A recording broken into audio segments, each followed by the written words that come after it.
Bonjour à toutes et à tous, c'est Quetrus, je suis avec Sam. Salut Sam, ça va? Ça va et toi? Ouais.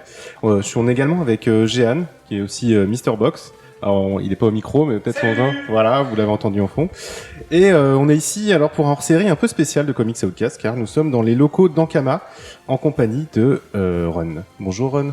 Hello, salut les gars. Vous avez vu, il fait beau à Roubaix, c'est Oui, alors qu'on nous avait prévu de la pluie, voilà. c'est bon augure. Merci beaucoup à toi et Ankama de nous recevoir ici, dans les locaux qui sont magnifiques en plus. Donc on va bien évidemment parler de Mutafukas, parce que le film sort très très prochainement, mais on va également en profiter pour revenir sur Doggy Bag, sur le label 619. Alors moi je dis toujours 619. Alors, ouais. Faut dire quoi? À l'américaine, comme tu veux. Moi je dis label 619, mais... D'accord, donc je vais dire 619. Il y a même des gens qui disent 619 labels, donc... D'accord. Ouais. Donc ce label dont tu es le directeur de collection, si je ne me trompe pas. Et on va parler aussi donc de l'actualité de ce label et notamment de la toute dernière sortie qui est Teddy Bear pour Doggy Bag Presents. Ouais. C'est ça. Donc tu fais beaucoup de choses. Tu dors des fois?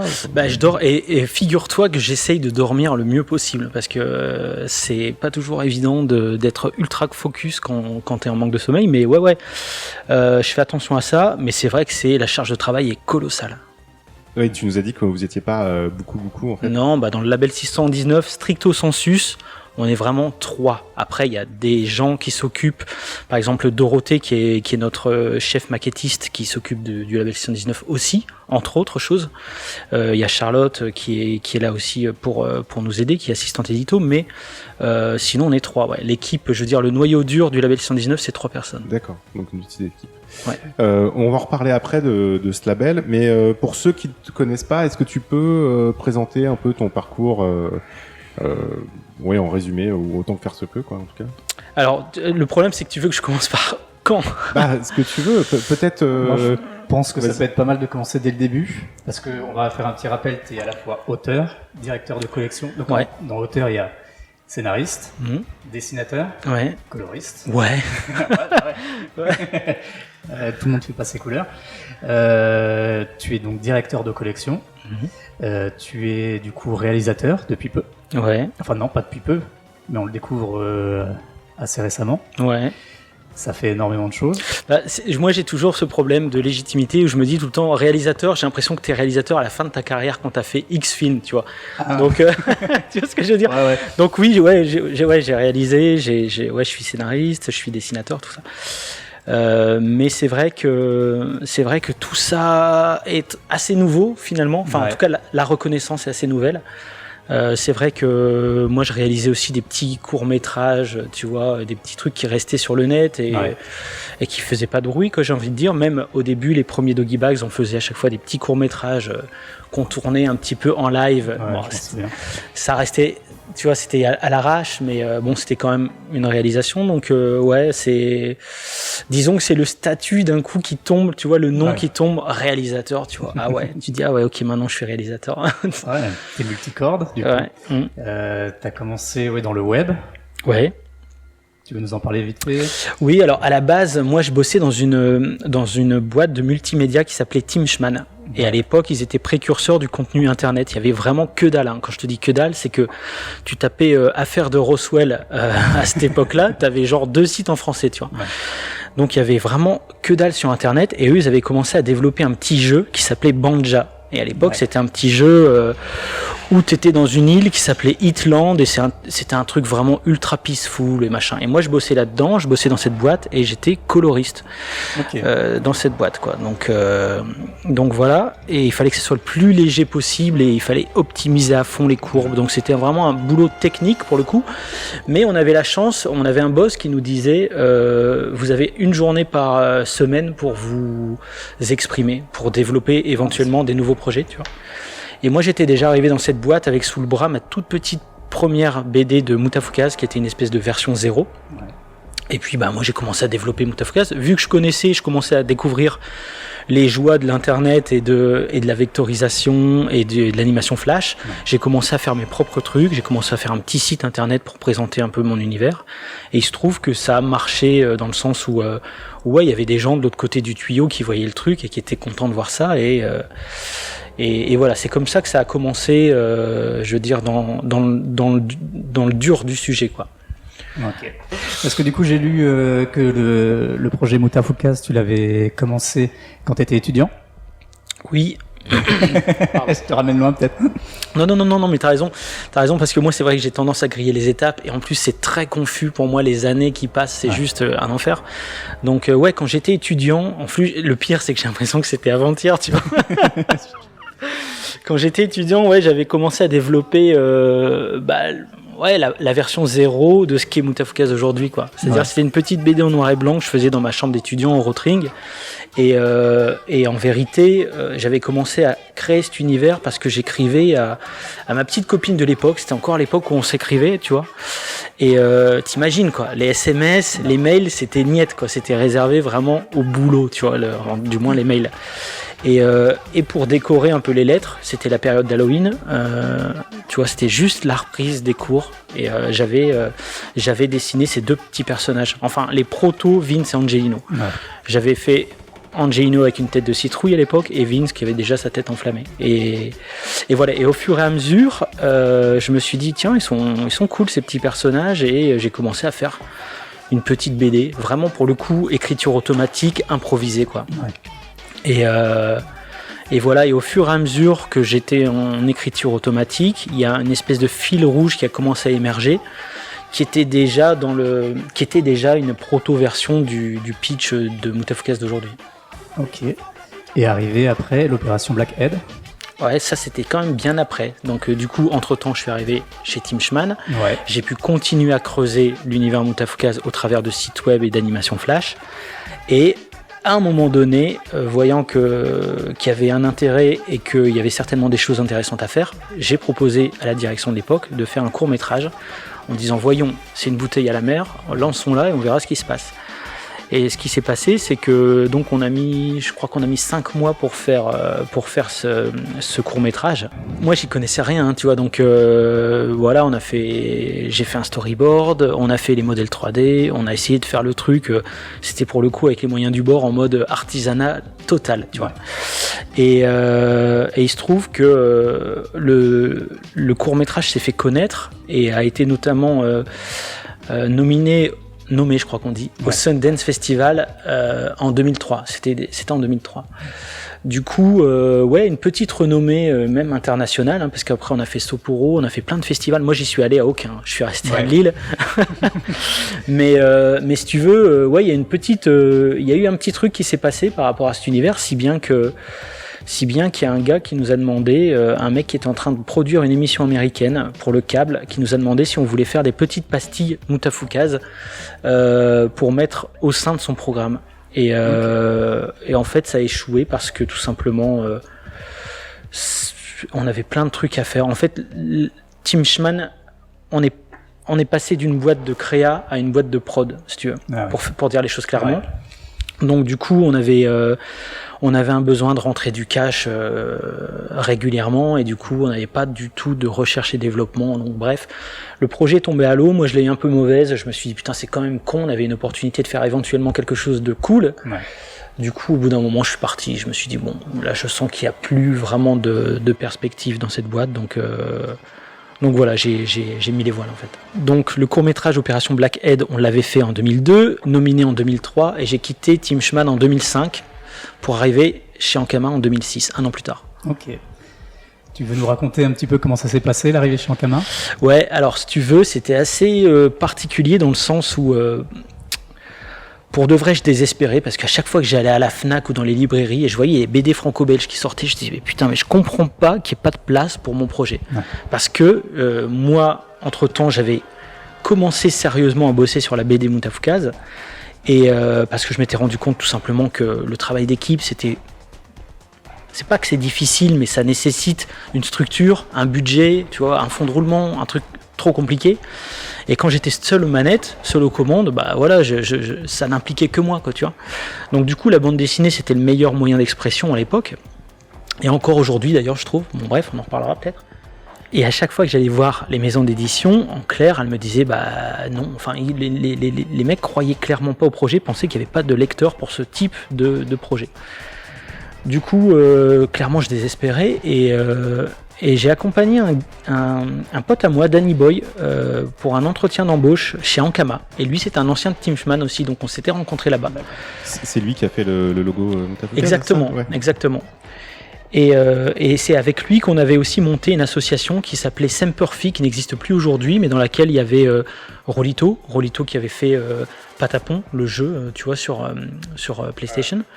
Il y avait Rolito, il y avait Danny Boy, bref. Et donc je l'accompagne parce que lui cherchait du boulot dans le multimédia et je l'accompagne dans cette boîte que je ne connaissais absolument pas qui s'appelait Ankama. Et j'avais quand même jeté un petit coup d'œil en me disant peut-être ils auraient besoin d'un coloriste, tu vois, comme je m'en étais fait ma spécialité, tu vois, chez Team Schman, et que je voyais surtout que personne voulait de la BD. Je me suis dit ça pourrait faire éventuellement un taf alimentaire parce que clairement j'arrivais aussi en fin de droit et il fallait quand même chercher une porte de sortie, tu vois. Et je l'accompagne et là je tombe sur le Big Boss et du coup on se présente tous. Lui il part faire son entretien et le Big Boss me pose des questions, donc Anthony Roux me pose plein de questions, vous faites quoi et tout. Je dis qu'on est des anciens de Team Schman, je sens qu'il y a eu des frictions avec Team Schman à l'époque, tu vois, je sens qu'on n'est pas sur un terrain conquis, tu vois. Et je parle de Mutafukaz et là il se trouve qu'il connaît.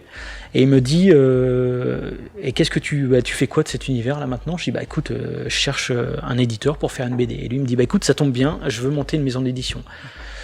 Et en gros, top là, quoi. Tu vois, j'ai dit, attends, mais qu'est-ce qui se passe, tu vois? Alors que t'avais galéré. Mais ouais, alors déjà, j'ai galéré. Ensuite, je viens pas pour ça. Ouais. Et en plus, c'est pas une maison d'édition. Oui.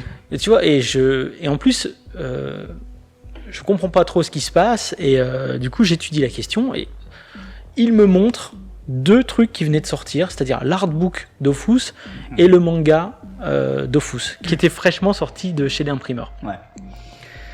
Et je me dis ouais, putain, il y a peut-être moyen de faire un truc avec ces gars-là, mais en même temps, je me dis j'ai l'impression que ça va pas forcément prendre parce que on était à Roubaix, moi je venais de Lille, je trouvais que c'était très local comme façon d'aborder les choses, tu vois. Ouais. Je me voyais pas conquérir le monde, même si c'était pas ma volonté, tu vois ce que je veux dire, mais bizarrement, je me disais mais on va se retrouver dans une librairie au moins, tu vois. Et c'était pas gagné parce qu'il y avait pas de distributeur à l'époque. Ankama n'avait pas de distributeur. Donc voilà. Et je me suis dit finalement, je tente le coup. J'ai demandé conseil à un pote, Stan, qui bosse, Stanislas Manoukian, qui m'a dit tente le coup, ça peut valoir le coup. Franchement, vu que c'est une maison d'édition qui se crée, il y a peut-être un coup à jouer, quoi. Et voilà, et c'est comme ça que j'ai sorti le premier tome de Mutafukaz en 2006. Et Ankama Édition n'avait pas de distributeur à l'époque. Ouais. Et est-ce que le fait que Ankama vienne aussi un peu du web et toi aussi, est-ce que ça a fait que vous compreniez un peu plus? Et tu as pu, par contre, par rapport aux autres éditeurs plus classiques en BD, où tu as pu avoir des murs ou ce genre de choses, ou c'est juste qu'ils étaient plus ouverts que les autres? C'est possible qu'il y ait un peu de ça, mais c'est aussi que Anthony, donc Tot, ne met pas les gens... Dans des cases. Tot ne met pas les gens dans les cases, effectivement. Et du coup, pour lui, venir du jeu vidéo, venir du web, ça veut rien dire, tu vois. Et lui, il avait déjà, et il a toujours cette volonté de foutre un coup de pied dans la fourmilière, tout le temps. Donc ça lui plaisait quelque part, il se disait moi je lui disais aussi les retours que j'avais eu des éditeurs, et il me regardait et il fronçait les sourcils, il me disait mais ils sont cons. Tu vois, donc il y avait un truc comme ça où il avait cette espèce aussi d'esprit revanchard, tu vois, par rapport à une espèce de système sclérosé où on avait l'impression qu'on pouvait rien proposer de nouveau, quoi. Et je te parle pas de la Russie là, tu vois. Non, Et donc voilà, je pense qu'on s'est retrouvés sur ce terrain-là. Une envie de changer un peu les choses, quoi. Ouais, et lui, il avait connu le court-métrage Mutafukaz, et à mon avis, dans sa tête, ça avait tilté. Il avait vu toutes ces références à la pop culture que possiblement les éditeurs en face de qui j'étais ne voyaient pas, ou alors ne voulaient pas voir, ou alors me prenaient pour un petit con aussi, tu vois, c'est possible. Ouais. Donc, j'en sais rien. Toujours est-il que quand on s'est rencontrés, ça a matché assez facilement parce qu'on était tous les deux dans une volonté d'un peu bousculer les choses et de proposer surtout de nouvelles choses. J'ai entendu, tu as donné une petite interview pour un podcast, La Nouvelle École, je crois. Ouais. Et tu as dit que tu avais proposé ta BD à Eric Larsen, qui est le créateur de Savage Dragon, et un des 6 fondateurs de Image Comics. À fond. Donc Mutafukaz aurait pu être dans Image Comics. Carrément, si j'avais été meilleur en anglais, quoi. Parce que apparemment, non, mais c'est con, mais moi j'ai envoyé justement le dossier Mutafukaz à Image, et c'est Larsen qui m'a répondu en me disant franchement, l'univers est cool, les graphismes sont cool, mais l'anglais n'est pas bon. D'accord. Et point. Et je me suis dit, peut-être qu'éventuellement ils peuvent me proposer un mec, tu vois, un co-auteur, j'en sais rien, tu vois. Et non, en fait, c'était. Ouais, c'est pas leur c'est pas leur truc, tu vois. Donc, voilà. Donc, et moi, avec le recul, je me dis, j'aurais peut-être pu me mettre avec un. Mais j'avais zéro contact, si tu veux. D'accord. J'avais clairement zéro contact. Donc, je me suis dit, c'est mort. C'est con, hein. Ouais. Enfin, c'est con, en même temps, c'est con, oui et non, parce que à côté de ça, moi, j'ai pris une espèce de voie parallèle qui fait qu'aujourd'hui il y a aussi le label 619 et il y a toutes ces choses. Mais ouais. D'accord. Et d'ailleurs, non, vas-y, Sam. Ouais, puisqu'on est sur le comics américain, j'ai vu aussi qu'il y a quelques années, tu l'avais pas sorti dans Motofukas dans un format plus américain, plus comics book, pour essayer de le revendre aux États-Unis sur des festivals, sur des. Ouais. Enfin.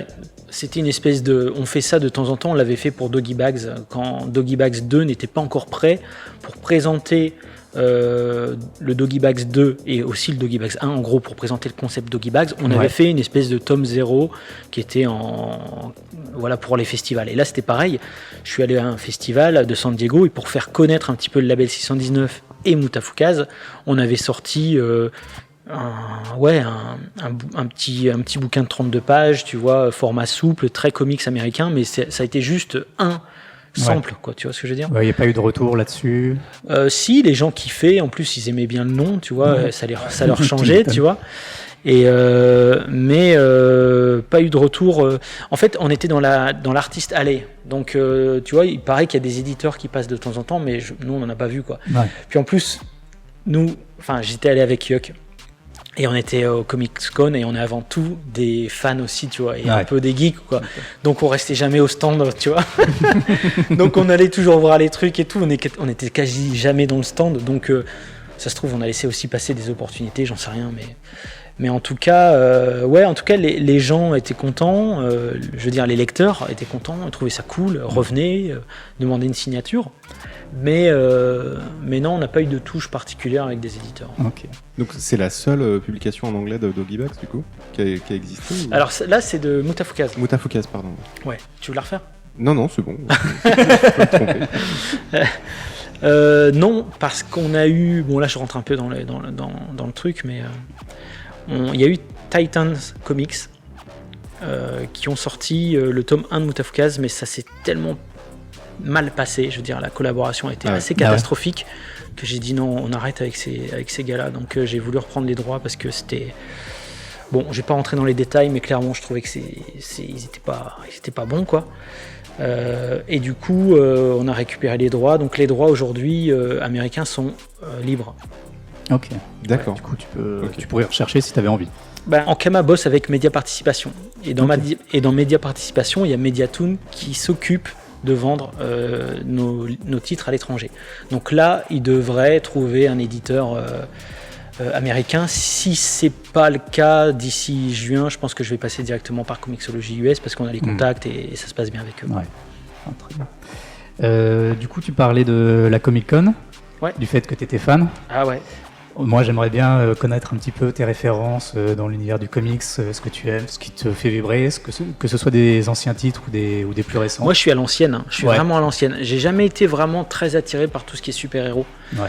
Même si j'aime l'imagerie, le côté iconographique et tout. Hein. Mais les comics genre de Marvel et DC, je passe carrément à côté. Moi, je suis de la team ancienne école à base de Sin City, tu vois, Frank Miller...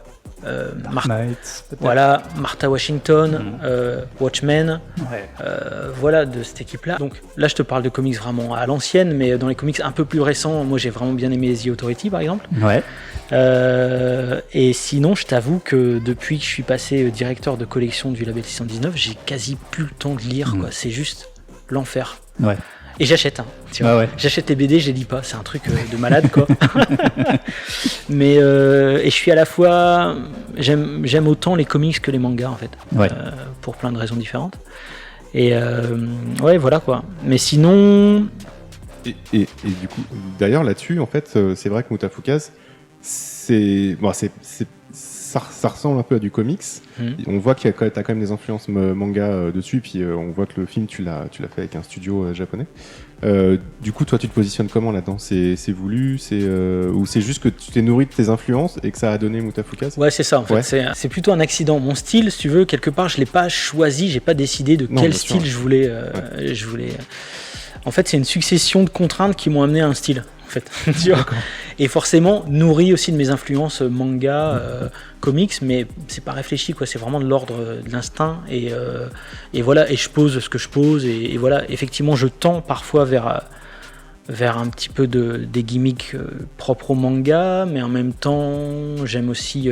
Enfin, tu vois, c'est pas réfléchi, c'est juste une espèce de magma bouillonnant qui fait qu'à un moment donné, il y a eu ce résultat-là qui est arrivé, avec les contraintes techniques aussi. Des fois, les mecs ils me disaient c'est bizarre comment tu fais tes mains, j'aime bien comment tu fais tes mains. Je dis ouais, non mec, c'est parce que je sais pas dessiner les mains en vérité. Donc tu vois, après on apprend, après on s'améliore, et puis voilà, t'as pas le même niveau aujourd'hui que 10 ans après, mais en vérité, ouais, c'est un style qui s'est imposé à moi par facilité d'écriture et que je creuse de plus en plus, quoi. Mais ouais, et effectivement, nourri à la fois du côté japonais et à la fois du côté américain. On a cette chance en France d'être... tu vois, les Japonais sont très domestiques, quoi, sont très locaux dans leur goût. Ouais. Ils aiment quasi que le manga. Les Américains, ils sont très comiques. Ils commencent à s'ouvrir un petit peu à la BD franco-belge, mais c'est extrêmement timide. Ouais.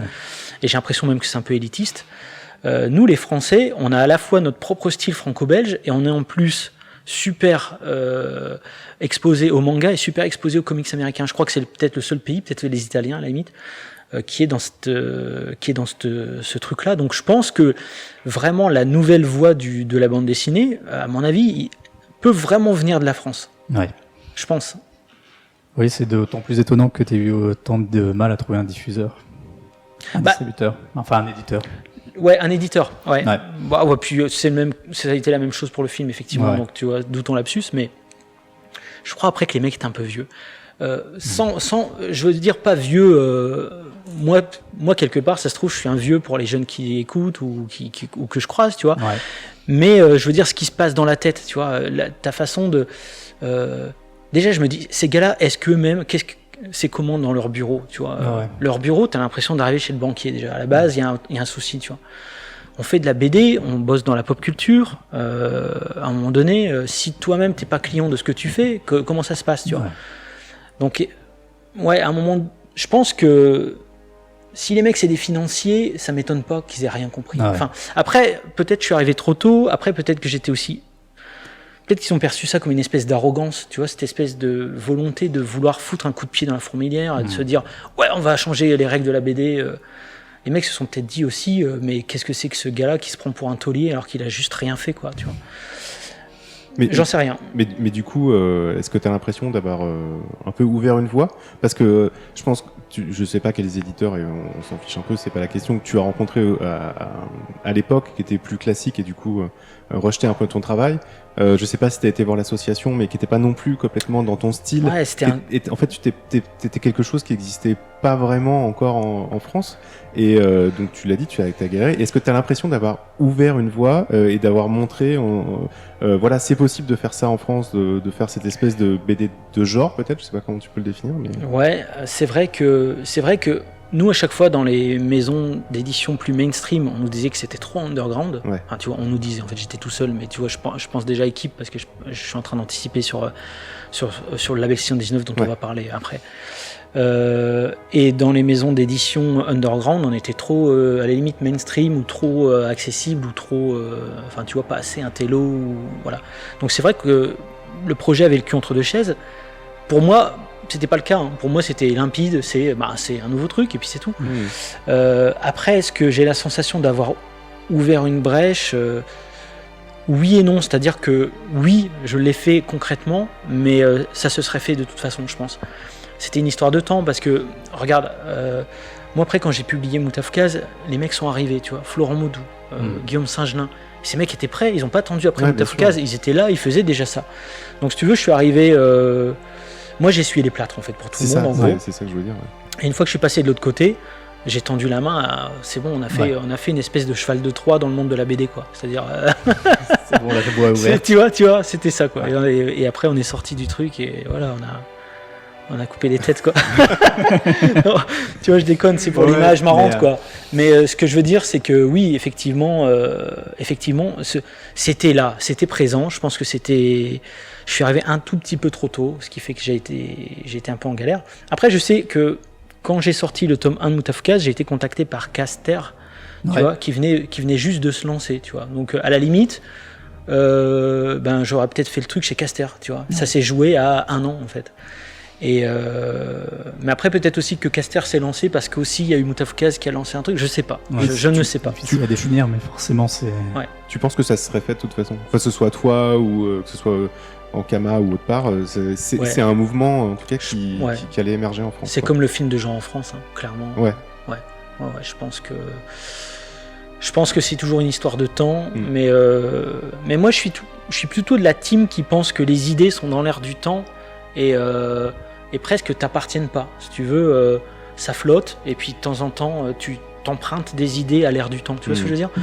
Donc, ça serait arrivé de toute façon, peut-être pas sous cette forme-là, peut-être pas avec ces gens-là, j'en sais rien. En fait, on peut jamais savoir. Mais c'est sûr que, avoir essuyé les plâtres, j'ai donné, quoi. Ouais, du coup, on va passer au label 619. Oui. Pour bien enchaîner. Avec cette question, le logo du label 619 est présent dès le premier tome de Moutafoukaz. Ah non. Ah, c'est un rajout.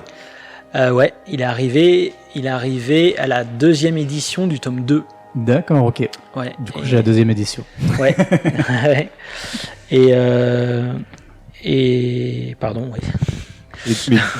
Mais du coup, comment s'est fondé ce label ? C'est pas quand t'as sorti Moutafoukaz que t'avais déjà l'idée du label en tête ou que t'en avais discuté avec Ankama ? C'était ma question en fait. Non, parce qu'à la base, moi je faisais le truc avec Ankama, tu vois, il n'était pas question de faire des collections ou quoi que ce soit. Pour moi, c'était une BD Ankama, point barre. C'est au fur et à mesure, quand Todd m'a demandé, entre guillemets, un coup de main pour lancer sa maison d'édition, c'est-à-dire trouver des auteurs, essayer de voir ce qui était possible de faire.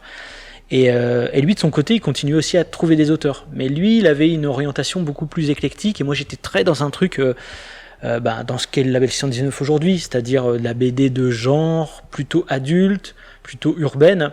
Là où lui, tu vois, il allait aussi voir du côté des pré-ados. Donc, à un moment donné, je me suis dit, ça commence à faire beaucoup de bandes dessinées et on ne sait pas exactement à qui on s'adresse, tu vois. Et je sais que c'est super important pour plein de gens. Une ligne éditoriale tout simplement, quoi. Bien sûr. Donc je me suis dit ce serait peut-être bien de faire une ligne éditoriale claire pour les différents projets. Donc on en avait fait d'ailleurs pour les mangas aussi, qu'on a laissé tomber par la suite, mais et pour la bande dessinée. Et il n'y avait pas que le label 619, j'ai aussi créé une collection qui s'appelait L'Araignée, qui était beaucoup plus introspectif, beaucoup plus orienté auteur, plus cool, plus calme. Et le label 619, c'était la variante urbaine, un peu plus décalée, un peu plus plus d'hémoglobine. Genre, voilà, tu vois, un truc un peu plus irrévérencieux, on va dire, et aussi plutôt orienté jeune adulte que les autres collections, quoi. Bien que l'Araignée, c'était aussi très adulte, quoi. Mais du coup, je rebondis sur le terme irrévérencieux. Parce que quand on avait fait le dossier là sur Doggy Bag dans le Comics Outcast, on avait parlé en fait de ton Comics Code, ce que tu détournes en fait. Et d'ailleurs, Doggy Bag se rapproche un peu plus du comics que Moutafoukaz dans sa forme. Qu'est-ce que tu peux nous dire là-dessus ? Pourquoi, d'où c'est venu cette idée Le Comics Code, en fait, c'est ce qui a tué le comics dans les années 50 aux États-Unis. Donc du coup, je trouvais qu'il y avait une espèce, le fait qu'on me refuse d'éditer Moutafoukaz, c'est-à-dire que les éditeurs n'en voulaient pas. Quand j'ai publié Moutafoukaz, je me suis dit, on va rajouter ce truc désapprouvé par le Comics Code. Quelque part, je veux dire, dans la méta, c'était aussi les autres éditeurs n'en ont pas voulu.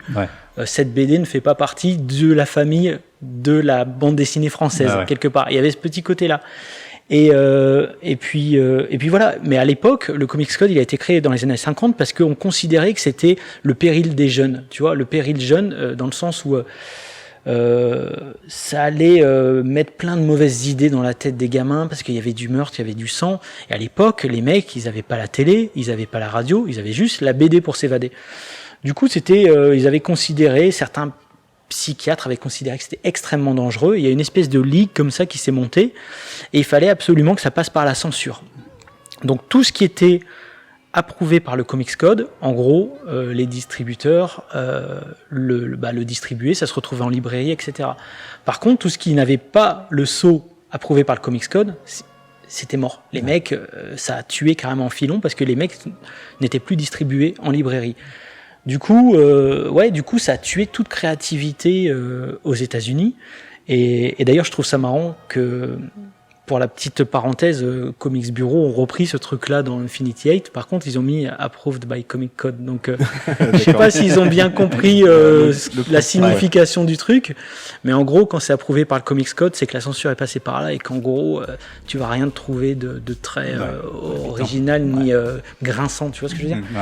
Donc, c'était un petit peu un clin d'œil. Et surtout qu'aujourd'hui, je trouve qu'on fait exactement le même procès aux jeux vidéo qu'à la BD dans les années 50. Donc c'est assez drôle de mettre ça en perspective. C'est assez désuet, parce qu'aujourd'hui tu dis, attendez, c'est des dessins, c'est pas sérieux, quoi. Mais en vérité, c'est le même procès qu'on fait aux jeux vidéo. Je pense que dans 50 ans, on se dira la même chose. On dira, mais on peut pas mettre sur le dos de certains faits divers les jeux vidéo, tu vois. Ouais, ou même le jeu de rôle à l'époque. Ou même le jeu de rôle à l'époque, de toute façon. Voilà. Un autre truc, un autre moment aussi, quoi. C'est ça, quoi. En fonction des générations. On se demandait aussi comment tu fais tes choix de titres, comment t'arrivent les projets, comment tu choisis les auteurs avec lesquels tu bosses, tu les intègres, comment tu les fais venir dans du Doggy Bag plutôt que dans du 619 tout seul, ouais, c'est au cas par cas en fait. Ça dépend des mecs. Déjà, ça dépend des mecs que j'en fasse, ça dépend de leur volonté, ça dépend de ce qu'ils me proposent aussi. Tu vois, parfois les mecs ils arrivent, genre j'ai envie de bosser avec vous, je sais pas quoi faire, j'ai pas de projet, voilà mon site. Et tu vois, et à ce moment-là, tu crées des choses. Donc moi, Doggy Bag, ça me permettait aussi de voir comment je pouvais travailler avec ces gens-là. Et c'était aussi un premier pas pour eux dans la bande dessinée. Parce que clairement, proposer direct une BD solo sur 128 pages ou sur... Enfin, tu vois, c'est compliqué, même pour les mecs. Des fois, tu penses que tu veux faire de la BD, mais tu te rends compte que tu tiens pas sur la longueur. Moi, à un moment donné, quand je faisais ma propre BD Moutafoukaz, je me disais, oh, putain, mais en fait, c'est long. Tu vois, c'est tous les jours, tu vois, et je peux pas m'arrêter maintenant, tu vois, il faut que je termine ce que j'ai raconté. Donc ça, c'est pas à la portée de tout le monde, hein. Il y a des mecs qui craquent au bout d'un moment, qui se disent non, c'est trop dur, c'est trop chiant, c'est trop long. Donc déjà, ça permet aussi aux mecs de voir s'ils tiennent sur la longueur, parce que c'est pas non plus une gymnastique que tu t'imposes toi-même en tant qu'auteur, genre ok, maintenant je veux faire de la BD, je vais voir si je tiens sur la longueur et te faire une BD tout seul dans ton coin du début à la fin, tu vois, parce qu'il faut vivre. Oui. Donc voilà, c'était un premier test, et puis aussi voir comment ça se passe avec le mec, je veux dire humainement. Moi, si ça se passe pas très bien avec les mecs humainement, en gros, je continue pas parce que c'est déjà assez galère de faire une maison d'édition qui tourne. T'as pas envie de te prendre la tête avec des mecs, tu vois, avec qui t'es pas forcément en accord sur les choses. C'est arrivé que très très très rarement, ceci dit. Et voilà, et c'est au coup par coup, c'est au coup de cœur, c'est si les mecs des fois arrivent avec un projet mais je sens qu'il est pas forcément encore mature, je lui propose plutôt de bosser sur un Doggy Bags avec un scénariste, le temps qu'il continue de réfléchir à son truc tout en étant payé à faire autre chose, tu vois. Et puis en général c'est toujours payant parce que les mecs, tout ça prend ça prend du temps de mûrir un projet, donc voilà, c'est au coup par coup, hein, donc, clairement. Et du coup, qu'est-ce qui t'a donné l'idée de faire Doggy Bags en fait? Enfin, ce format qui est quand même assez spécial, qui sortait en kiosque, hein, si je ne m'abuse, et en librairie. En librairie seulement. Seulement en librairie, d'accord. Ouais. On a préféré éviter le kiosque, c'est trop casse-gueule, quoi. Trop casse-gueule, ouais. Mais tout simplement, moi j'ai toujours préféré les nouvelles aux romans, par exemple. C'est un truc con, mais j'ai toujours adoré les formats courts, et même quand je regardais les formats courts type les contes de la crypte, j'allais dire. Ou parce que là j'étais en train de réfléchir à d'autres choses en même temps, au-delà du réel, quatrième dimension, c'est quatrième dimension à fond aussi. Il y avait quoi? Il y avait l'autostoppeur, tu vois. Il y a même eu des trucs français. Je me souviens plus du nom exactement, mais il y avait un truc français dans lequel jouait aussi Gérard Jugnot. Je me souviens d'une histoire boîtes de sardines avec des doigts dedans coupés. Enfin, il y a une tentative française de récit court à la télé, je sais plus comment ça s'appelait. Mais Idée Noire, Série Noire, je crois que ça s'appelait. Ah oui, peut-être. Ouais. Bon, bref, et j'ai toujours adoré ça.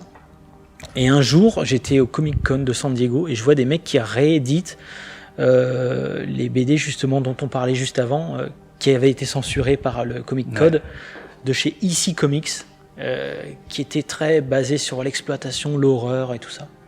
Et j'ai dit, mais pourquoi on fait pas ça en France, en fait? Pourquoi on fait pas ça en France? Il y aurait moyen de faire vraiment quelque chose de costaud. Après, ces BD-là, elles étaient en général 5 à 6 pages, tu vois. Je me suis dit, il y a peut-être moyen de faire quelque chose qui ait de la tenue, des récits courts, mais quand même, pas genre juste sur 5-6 pages, parce que ça donne un effet patchwork qui est peut-être pas super agréable.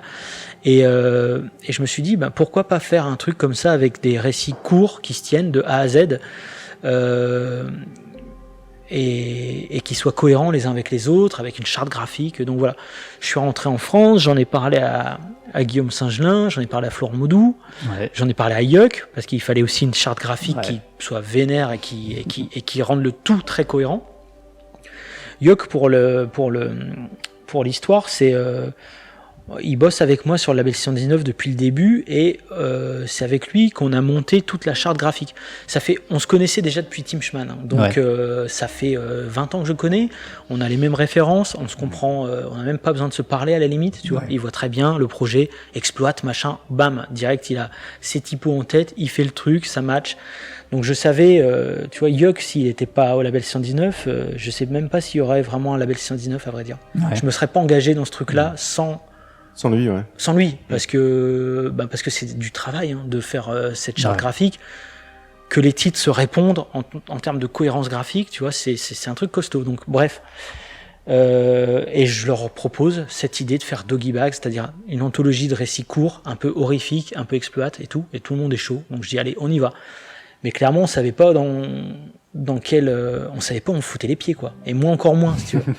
Je savais pas que ça allait être aussi compliqué d'être le chef d'orchestre de ce truc-là.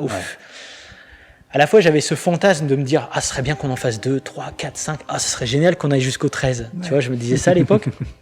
Mais je savais pas que ça demandait autant de boulot. Là, pour le coup, c'était beaucoup de travail.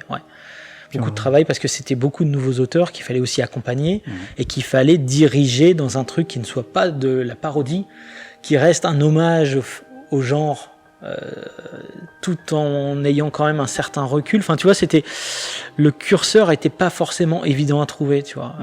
L'humour, je préférais qu'on le mette plutôt entre les histoires plutôt que dans les histoires à proprement parler. Après, tu peux pas empêcher Florent Maudou de mettre de l'humour. Ça, c'est un truc, c'est clair et net. Mais voilà, je voulais que le tout soit assez original et que le ton soit singulier à ce titre en particulier. Donc ça, pour le coup, ça a été quand même du travail. Et la chose qui fâche. Pourquoi vous êtes arrêté au 13 ? Alors parce que c'était un chiffre symbolique et que c'était trop de boulot ou qu'à un moment donné, il faut que ça s'arrête, il faut passer à d'autres projets ? Il y a tout ça en même temps. Il y a tout ça en même temps ? Il y a tout ça en même temps. C'est-à-dire que moi, de base, je me suis toujours dit que 13, ça serait un bon chiffre pour faire pour cette série. Sauf que quand je disais ça, on n'était pas sûr de faire le 2 déjà. D'accord. Tu vois, donc c'était un peu comme si tu disais ça serait cool de passer le reste de ta vie dans une bulle tu vois, dans la mer de Chine. Enfin, tu vois, c'était juste un fantasme, un délire comme ça. Tu vois, je me suis dit 13, ça serait top. Parce que dans ma tête, on n'arriverait jamais à numéro 13. D'accord. Et puis, il se trouve qu'on on a continué et j'en suis resté à ça. Je me suis dit, ça sera extrêmement cohérent de s'arrêter au 13 par rapport au projet. Et en plus, honnêtement, j'étais épuisé parce qu'il y avait aussi le reste de la maison d'édition. Le film aussi. Et en plus, à l'époque, c'était pas juste 619, c'était la maison d'édition dans son entièreté. Il y avait le film, il y avait mon travail d'auteur, donc ça commençait à être extrêmement difficile à garder déjà une santé physique et psychologique au top. Et de garder une qualité au top. Donc je me suis dit, j'ai peur de signer le truc de trop, on va s'arrêter à ce qu'on s'est dit, c'est-à-dire le numéro 13, ça sera parfait, ça sera cohérent, et voilà. Je t'avoue, c'était la mort dans l'âme, parce que j'aurais voulu encore continuer, mais c'est... à un moment donné, il faut juste faire des choix, et tu vois, quelque part, il y a la relève qui est assurée, parce qu'on fait des Doggy Bags one-shot, on fait des Doggy Bags présentes, ça veut dire que j'ai pas encore j'ai pas lâché complètement le concept Doggy Bags. C'est juste qu'il n'y a pas la pression et la contrainte de sortir régulièrement un nouveau numéro. Doggy Bags présente, ça tombe quand ça tombe, et c'est une thématique particulière. Et voilà. Et ensuite, il y a des projets comme Midnight Tales qui stricto sensus n'ont rien à voir avec Doggy Bags, si ce n'est que c'est un mec qui dirige ça. Là, pour le coup, c'est Mathieu Bablet. Et lui, c'est des histoires courtes, mais au sein d'un même univers, tu vois. Et je trouve ça aussi agréable de passer la main à quelqu'un pour un nouveau type de projet. Et là, en l'occurrence, Midnight Tales, c'est clairement un nouveau type de projet, comme l'était Doggy Bags à son époque, même si ça n'a rien à voir avec Doggy Bags. Et ouais, je trouve ça cool. Après, moi, demain, s'il y a un mec qui me dit, moi, je me sens de reprendre le projet Doggy Bags de manière X et Y, alors peut-être qu'on n'appellerait pas ça Doggy Bags, mais je serais content, tu vois. Moi, je veux pas ronronner. Je veux pas qu'on soit dans un système où tout le monde est confort et c'est bon, on est sur la voie et on continue de faire le truc. Je préfère se dire, ok, on a fait ça, c'est bien. On a à peu près sur Doggy Bags, on a vu à peu près tous les spectres de l'exploitation. On va peut-être passer à un autre truc, quoi, tu vois. Pour rappel rapide, le premier, vous l'avez fait sans vous payer ? Ouais. Pour lancer le projet. Pour lancer le projet. Et sur la fin, vous en aviez jusqu'à 3 par an, c'est ça ? Qui sortaient ? Sur la fin, ouais, parce que je voulais vraiment qu'on avance et je lâchais pas l'affaire et j'étais à fond et j'étais en mode allez, on y va. J'écrivais les articles, je faisais les trucs et tout. Mais sinon, oui, sur le premier, on s'est pas payé parce que personne n'y croyait, encore une fois. Tout le monde nous disait il n'y a pas de place, il n'y a pas de public pour de l'anthologie en France. Tu vois, donc je me disais bon, ok. Donc pour mettre tout le monde en confiance, j'ai dit bah écoutez, sur le premier, il n'y aura pas de MG, il y aura juste la fabrication à payer. Donc j'ai embarqué mes compères dans l'affaire, hein, tu vois. J'ai expliqué à Florent, j'ai expliqué à Blacky. Donc Blacky, comme il devait faire un stage pour son école, j'ai dit bah du coup tu pourras peut-être faire la BD pendant ton stage, tu vois ce que je veux dire. Et voilà, je me suis dit on se récupérera sur les droits d'auteur. Mais en fait, c'est pour ça qu'on est auteur de BD, on n'est pas banquier ni financier, quoi. Financier. Et en fait, on a très mal calculé d'ailleurs les droits d'auteur par la suite, ce qui fait que finalement on a un truc tout à fait normal en fait. Mais voilà. Mais de la même manière que moi, sur tous les titres en tant que directeur collection, je ne veux pas être intéressé sur les recettes. Je ne veux pas toucher le moindre centime de ce qui sort de la collection du label 619. Déjà pour que l'auteur ait l'entièreté de ses droits, mais aussi pour jamais qu'il y ait ce procès d'intention de bah tiens, il fait ça pour son enrichissement personnel par exemple. Donc ça, c'est une espèce d'éthique que je me suis dit, une éthique éditoriale où je me sens bien dedans. Très bien. Et du coup, le choix de la couverture souple sur le premier, c'était quoi ? C'était un choix esthétique, parce que on voit très bien que tu aimes les objets. Ou est-ce que c'est plus par rapport à un enjeu financier ? Non, pas du tout. Non, pas du tout. En plus, ça nous coûte assez cher de faire des Doggy Bags en vérité, parce que le papier qui semble pour le commun des mortels être du papier de mauvaise qualité, en fait, c'est un papier très très cher. C'est le Munken. Munken Print Cream, c'est la référence exacte, qui est ultra cher. Mais si tu veux donner cet aspect mat avec, tu vois, ce toucher particulier, voilà. Donc c'est pas du tout des choix financiers. D'ailleurs, il y a aucun choix financier qui rentre dans la fabrication d'un projet chez le label 619.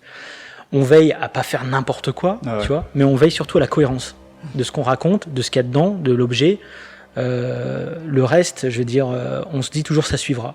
Ça suivra. Et puis si ça suit pas, bah c'est tout. On passe à un projet suivant et voilà. Mais le choix de la couverture souple, c'est d'abord par l'objet parce que moi j'aime bien personnellement. Mais ça envoyait aussi un signal de attention, c'est pas non plus de la bande dessinée. Je veux pas dire de la vraie bande dessinée, mais ça envoie aussi un signal très exploitation, genre, tu vois, un peu série B. Tu vois ce que je veux dire ? Pulp, exactement. Voilà, c'est le mot que je cherchais. Donc voilà, c'est encore une fois, c'est une histoire c'est un souci de cohérence éditoriale. Et pour le coup, le Teddy Bear qui sort en couverture rigide, c'est un choix aussi, du coup. Oui. Et pourquoi ? Parce que Doggy Bags One Shot, c'est-à-dire une espèce à considérer que Doggy Bags classique soit une anthologie de court métrage, on va dire, pour faire les choses simples. Là, on a du long métrage, tu vois. Et du coup, le contenu, il est quand même plus solide. Enfin, plus solide, je veux dire, de par le fait qu'il soit déjà plus long. Et on trouvait que c'était intéressant d'envoyer justement ce signal-là, quoi. C'est-à-dire, là pour le coup, on reste dans le même registre, mais on passe un gap, quoi. C'est la version longue, c'est la version, on va dire, plus sérieuse du projet. Et voilà, donc tous les Doggy Bags One Shot seront sous cette fabrication. Et là, en l'occurrence, Teddy Bear, je trouve que ça s'y prêtait à merveille parce que, je sais pas si vous avez eu l'occasion de le lire, mais je trouve que voilà, c'est cohérent, quoi. Ouais. Encore une fois. Oui, c'est du lourd. C'est du lourd, quoi. C'est du lourd. Non, mais c'est un récit. Si tu veux, on peut en parler. Enfin, ouais, carrément. Ouais. Comment d'ailleurs. C'est moins pulp, hein, d'ailleurs, t'as vu. C'est moins pulp, ouais. C'est vraiment très adulte, c'est très dur. C'est limite du docu-fiction à ce niveau-là. Ouais, carrément. Mais par contre, on retrouve cette petite touche de Doggy Bag dans le récit. Ouais. On a des intercalaires où, pareil, on retrouve. Ça, c'est obligé. Bah, tu vois, là, ce dont tu parles, ce côté docu-fiction, je pense que c'est ces intercalaires-là qui t'amènent à te dire ça. Ouais. Sans ça, tu te serais peut-être pas dit ça. Tu vois. Même sur Puta Madre, on m'a dit la même chose. On m'a dit, ouais, à un moment donné, c'est presque documentaire. C'est documentaire parce qu'il y a aussi les bonus explicatifs qui te permettent de voir l'aspect documentaire. On m'a jamais dit ça sur Moutafoukaz, alors que Moutafoukaz... Pourtant, il y en a. Ouais, dès le premier, t'as un passage... Alors, c'était pas aussi, pas aussi travaillé, poussé, mais c'était sur les cafards. Sur les cafards, et ça m'avait vachement fait penser au film d'Alain Chabat, d'Astérix, le moment où ils font un petit passage sur la mangouste. Mais dans la Cité de la Peur aussi, ils fait ça. Mais moi, ma référence, c'est les Strange que j'achetais quand j'étais gamin, où, pour essayer de niquer la TVA, ils mettaient du contenu pédagogique. Tu vois, du coup, il y avait tout un délire comme ça. Du coup, tu te tapais tes bandes dessinées de super-héros, puis entre-temps, t'avais la vie des Mayas, tu vois que ça fout là. Quand j'étais gamin, j'avais horreur de ça. Mais maintenant, il y a comme une Madeleine de Proust où ça me rappelle un petit peu cette époque-là, et j'ai voulu retranscrire ça dans Doggy Bags. Voilà. Après, sur Teddy Bear, je trouvais ça intéressant aussi parce que les gens sont pas forcément... c'est un sujet sur lequel ils vont pas forcément d'eux-mêmes, tu vois. Les enfants soldats, c'est quand même un sujet assez dur. Et pour raconter cette histoire-là, je pensais que c'était bien de consolider le récit au travers d'une documentation sérieuse. Et là, pour le coup, j'ai quand même pas mal j'ai pas mal délégué, là. C'est le premier Doggy Bags où je délègue autant les articles. J'avais un stagiaire qui s'appelle Diego, et il a participé pas mal à ce Doggy Bags. En plus, il avait une copine qui bossait à la Croix-Rouge, et donc qui était vraiment au fait de tous ces trucs-là. Donc, si tu veux, ça s'est monté comme ça. Et je trouve ça aussi, je trouve ça intéressant. Je trouve que c'est une approche intéressante parce que parfois, il y a des choses qui te paraissent évidentes à toi quand tu fais ta BD. Je m'aperçois que les mecs, ils passent complètement à côté parce qu'ils n'ont pas les clés de référence. Ouais. Donc, des fois, le simple fait de le rajouter, ça permet aussi au lecteur d'avoir un double sens de lecture que je trouve assez intéressant. Ouais, personnellement, j'entends souvent des personnes, quand on parle de bande dessinée, des personnes qui, eux, n'en lisent pas ou peu, ont tendance à me dire, ouais, mais sur un roman, ça me coûte moins cher, c'est plus complet, ça va me durer plus longtemps et tout ça. Sur Doggy Bag, on a quelque chose de beaucoup plus fourni qu'une bande dessinée classique. Ouais, on met plus de temps à les lire. Je viens de me relire le 13e, qui est vraiment dense, avec même une partie de récits de nouvelles. Ouais. Le tome 13, j'aurais souhaité que ça soit le concept de Doggy Bags dans sa globalité. C'est-à-dire que celui-là, on l'a vraiment...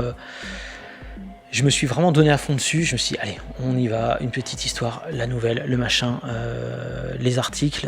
Pour moi, c'est le Doggy Bag. Je trouve que la série se termine bien, quoi, avec ce numéro 13, tu vois. Mais ouais, je trouve ça important parce que c'est marrant quand même qu'il y a des gens qui se disent... c'est quoi par rapport au prix et le temps de ouais, c'est ça, j'entends souvent t'as jamais entendu ça?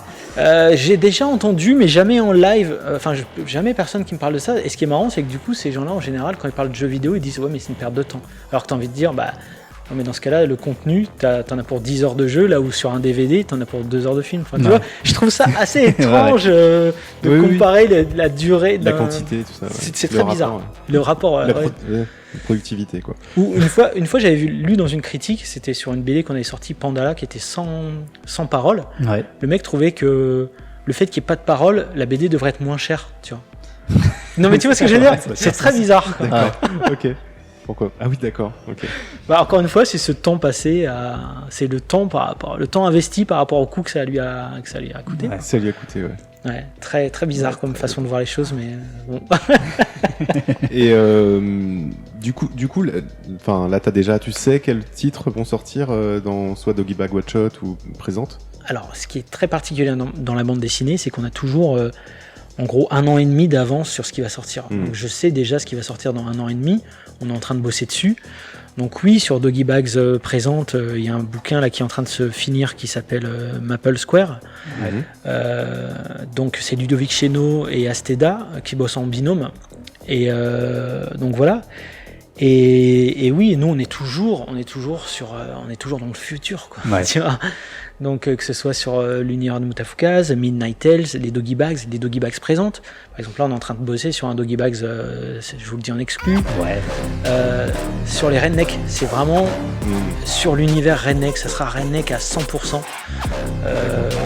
Et voilà, parce que c'est un thème qu'on a toujours.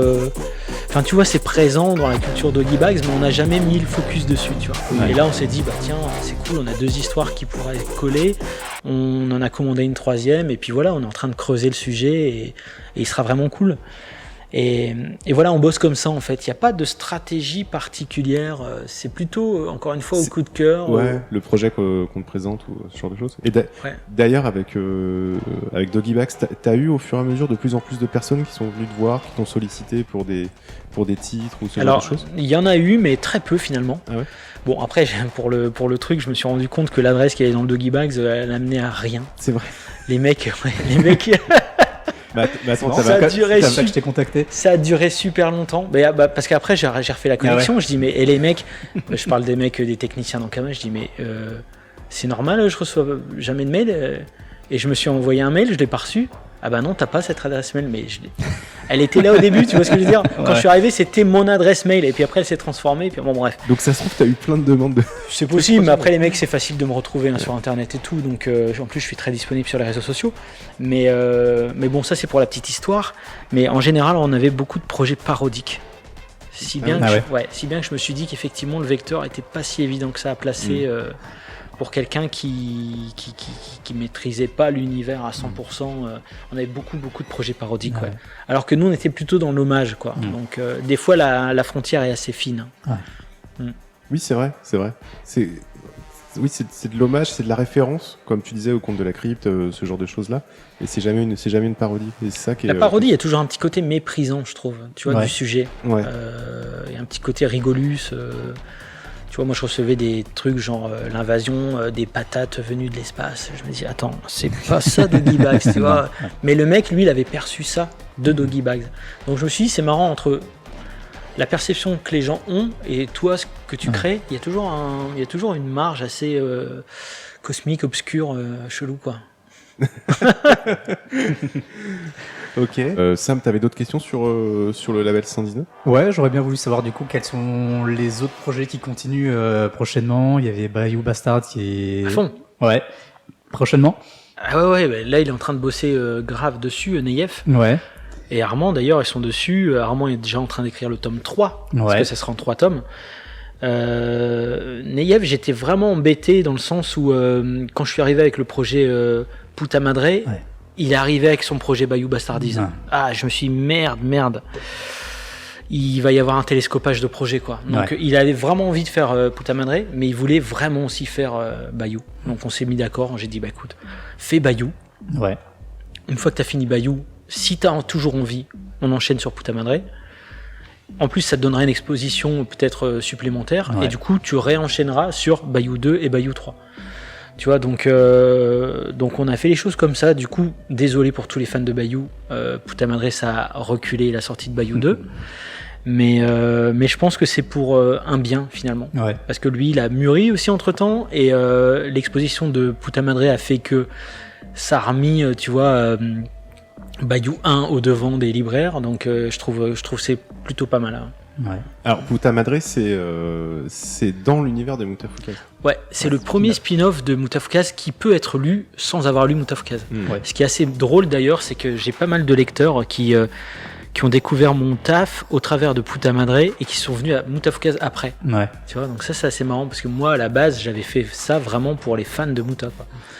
Et pareil, sur Muta, tu as essayé un nouveau format sur Puta Madre. Ouais, encore une fois, c'est toujours aux États-Unis, tu vois. Ouais. Je rentre dans un comics shop et je vois les mecs et je me surprends à me rêver dans la peau d'un Américain qui va toutes les semaines, toutes les 2 semaines, tous les mois, peu importe, dans son petit comics shop et je voyais les mecs qui prenaient leur série, tac, un fascicule de ci, un fascicule de ça. Et je me disais, putain, mais comment j'aimerais trop qu'il y ait ce système-là en France, tu vois. Ouais.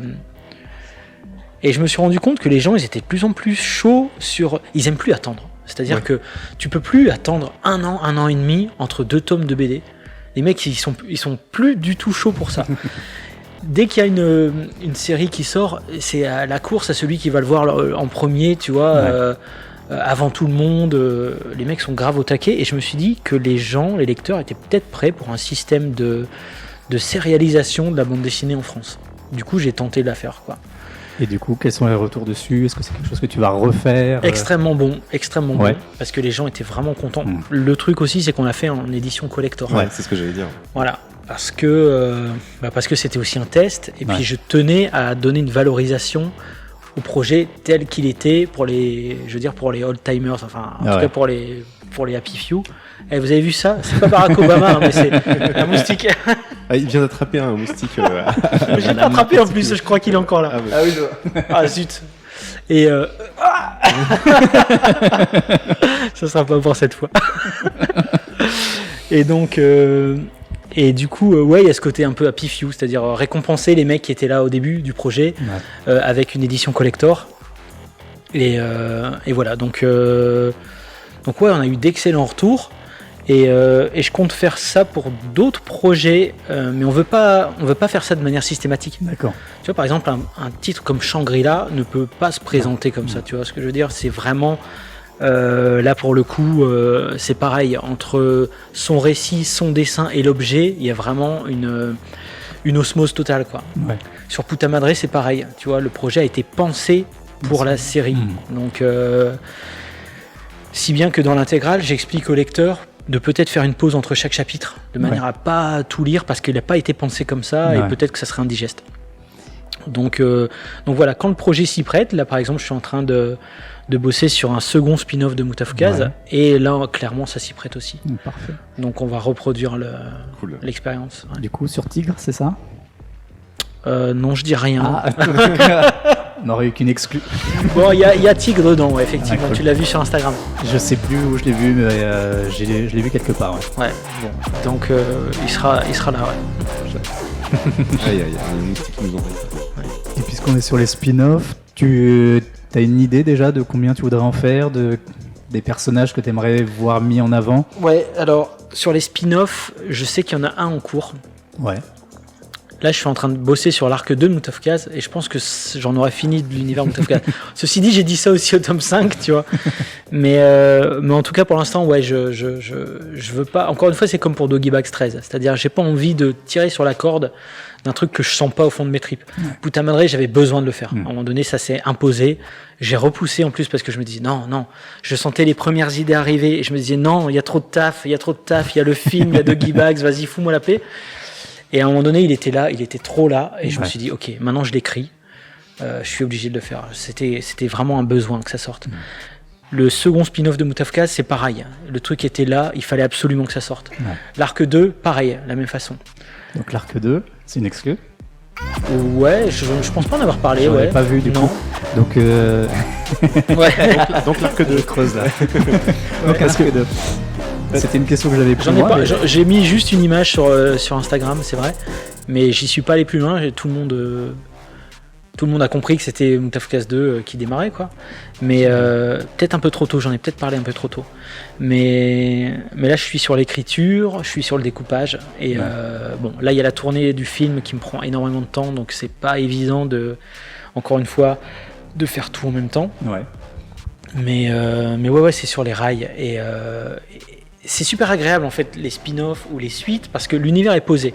Le plus difficile c'est de poser ton univers. Quand il est posé, après c'est vraiment agréable d'aller picorer, d'aller piocher, de se concentrer juste sur un personnage. Tu vois.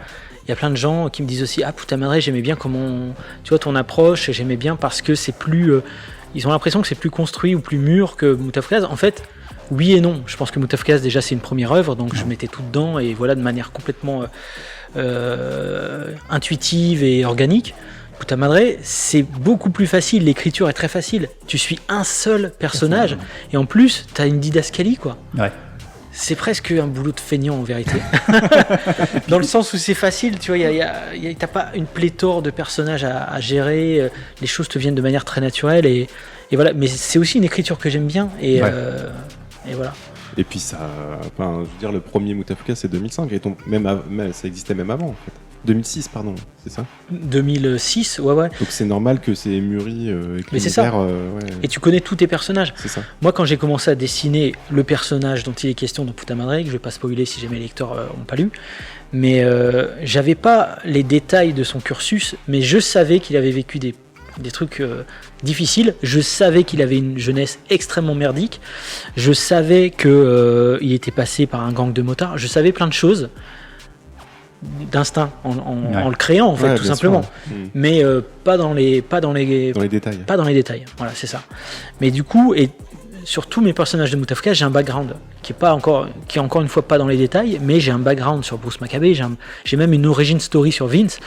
Je sais tout sur mes personnages, c'est juste que j'ai pas encore tout livré quoi, si tu veux. D'accord. Je fais juste une parenthèse parce que tu viens de citer Vince, et moi ce personnage m'étonne. Et d'où ça t'est venu, cette tête enflammée? Parce que moi, en plus, je pensais, tu vois, c'est juste un effet de style, quelque chose comme ça. Et en fait, non, parce que dans le BD, à un moment donné, il y a Angelino qui utilise une bombe insecticide avec la tête enflammée pour cramer les. Ouais. Voilà, bon, mais j'ai pas créé, si tu veux, j'ai pas créé la tête enflammée juste pour cette scène. Tu vois ce que je veux dire? Mais je sais, mais du coup. Ça vient de ce que je disais tout à l'heure, des lettres que j'envoyais à ma meuf pendant la période d'Halloween et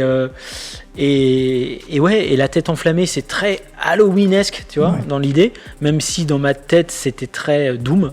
Ouais. Tu sais, ces espèces de crânes là, c'est oui, qui te fonçaient dessus. Sauf qu'ils avaient des petites cornes, bref. Mais tiens, d'ailleurs, ça me donne une idée. Bon, bref. Et ouais, c'était une réminiscence de tous ces trucs-là.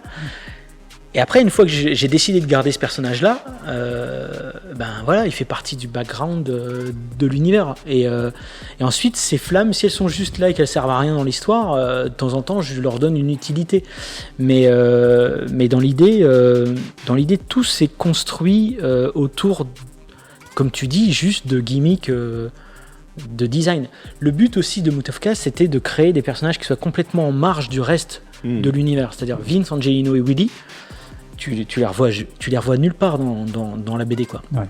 Mais ils sont acceptés par le reste des personnes, plus ou moins. Enfin, ils sont en marge, ils sont marginaux, comme tu l'as dit, mais je veux dire, ça choque pas les gens qu'il a une tête en flamme, en fait. Le truc, c'est que moi, les éditeurs me disaient le problème, c'est qu'on peut pas s'identifier à tes personnages. Moi, je trouve que c'est tout l'inverse. Ouais. C'est-à-dire que tu es tellement en décalage toi-même avec l'univers de la violence. Peut-être qu'il y a des mecs qui s'identifient à des membres de gangs ou je sais pas quoi. Mais moi, dans Moutafoukaz, je m'identifie beaucoup plus à des mecs qui sont largués dans un monde qui est extrêmement hostile et violent qu'aux mecs violents en question, tu vois. Du coup, pour renforcer cet aspect paumé, il me fallait que les mecs soient en marge complète par rapport au reste des designs des personnages. En plus, j'ai une règle tacite dans Moutafoukaz, c'est que plus le personnage est dessiné de manière réaliste, plus il est dangereux. Ouais. Moins il est réaliste, plus il est foireux. Donc ça c'est une règle que j'ai créée comme ça. Et aussi, dans Dark Mid City, tu vois, il y a... Aux États-Unis en général, il faut comprendre vraiment le concept de communauté. Ouais. Sans déconner, si tu comprends pas le concept de communauté et le concept du second amendement, tu passes à côté de 90% de la société américaine. Les communautés aux États-Unis, c'est extrêmement fort, extrêmement présent. Tu dois faire partie d'une communauté, ça fait partie de ton identité personnelle. Et ça crée du coup une espèce de sclérose, tu vois. Et on voit ça beaucoup avec... T'as la communauté hispanique et la communauté afro-américaine, même par rapport aux religions. Enfin, c'est vrai, c'est très communautaire. Et du coup, tu arrives à une déviance qui peut être le phénomène de gang de rue, tu vois. Et dans Mutafukaz, justement, Vince, Willy et Gino n'appartiennent à aucune de ces communautés. Visuellement, tu le vois direct. Ouais. C'est ça qui renforce le côté, tu vois, orphelin, tu vois. C'est des orphelins de la ville, en vérité. Donc c'est pour ça que finalement ces personnages, ils sont aussi étranges dans leur design. C'est qu'il fallait vraiment les isoler du reste de la ville, quoi. Et en plus, après sans spoiler, mais je sais pas, peut-être vous le couperez ce truc-là, mais si on mettait juste Kangeino différent du reste des gens, du coup tu grilles qu'il est différent, et s'il est différent, tu fais direct le lien avec la révélation, tu vois, tandis que là, ça laisse, tu dis ok, c'est des personnages comme ça, et voilà, quoi. Ok. Et du coup, on va peut-être parler du film. Ouais. Ça t'est venu quand, cette idée du coup de faire ce long métrage, et comment, avec qui, etc. Enfin, la genèse du projet. J'ai toujours eu un fantasme de développer l'univers de Mutafukaz au travers d'un film, d'un long métrage, même live, tu vois, à la limite, tu vois.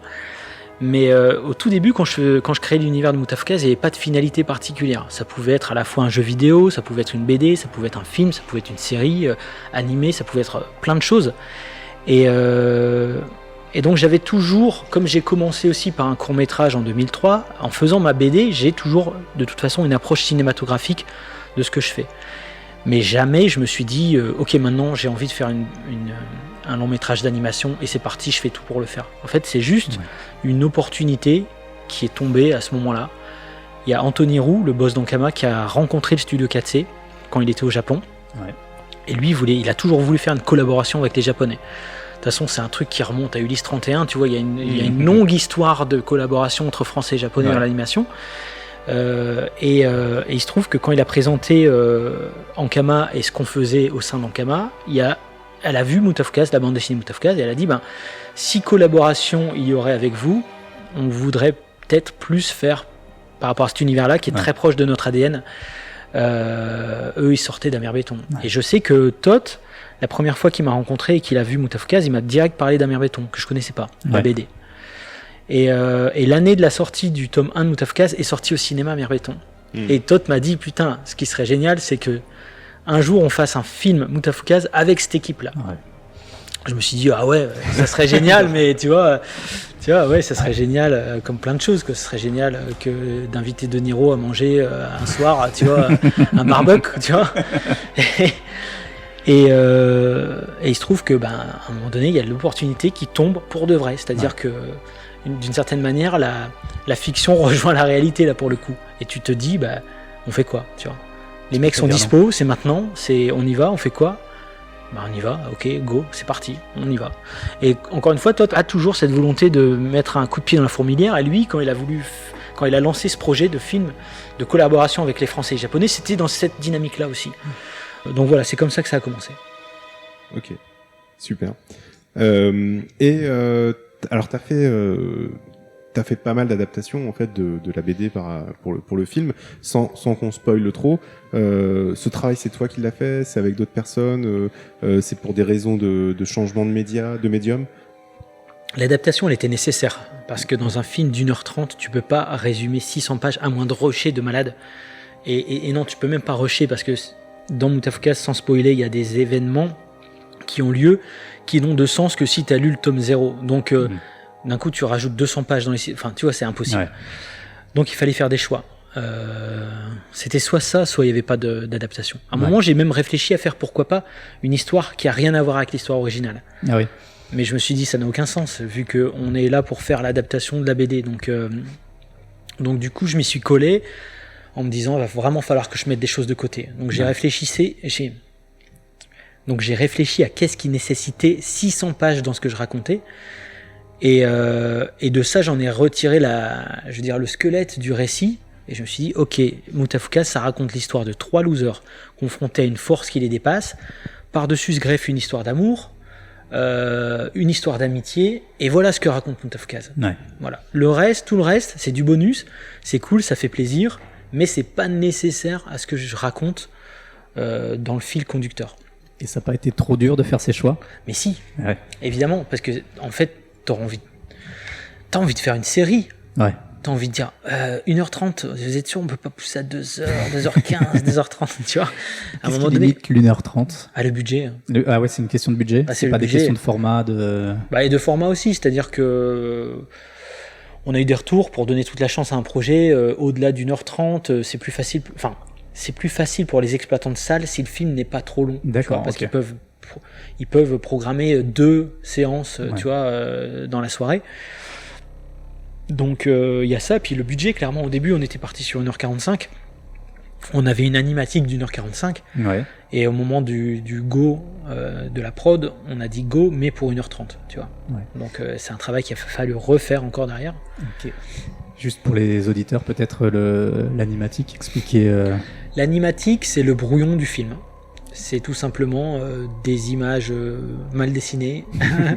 Et storyboard animé. C'est le storyboard animé, voilà, en gros. Donc ça te permet de voir un brouillon, un brouillon du film, quoi. Ouais, je peux pas dire. Non, c'est comme ça qu'on le résume, je crois. Ouais, c'est comme ça. Du coup, comment vous avez fait le choix des équipes avec lesquelles tu as travaillé? C'est toi qui as pu choisir ton réalisateur, ton chef déco, ou est-ce qu'on te les a imposés? Mais très bon choix de toute façon. Comment ça s'est passé? Non, la volonté de Todd, quand il a rencontré Studio 4C, c'était de toute façon de travailler avec l'équipe d'Amir Béton. C'est-à-dire Nishimi-san et Kimura-san. Voilà. À un moment donné, Kimura-san n'était pas sûr de pouvoir rejoindre la prod. On s'est dit, on le fait pas, quoi. C'était à ce point-là. Tu vois. Donc, juste pour les auditeurs, si tu veux bien rappeler sur quel projet ils ont bossé au-delà d'Amir Béton. Shojiro Nishimi, qui est mon co-réal, lui était directeur d'animation sur Amir Béton, sur le film Amir Béton. Et Kimura-san, lui, il est chef décorateur sur Amir Béton, mais il a bossé aussi sur Akira. Enfin, c'est vraiment des mecs qui ont un level de malade. Les décors de Steam Boy sont une tuerie aussi. Mais c'est une machine. C'est une machine. Et là, en ce moment, je suis en train de monter les making-of du film. Et même à me replonger dedans, je me dis... Et même Nishimi-san lui-même dit que Kimura-san, son travail, c'est proche de la folie, quoi. Parce que il dessine tout, le mec, à la main. Tu vois. C'est des aquarelles, des aquarelles, de la gouache, il mélange tout.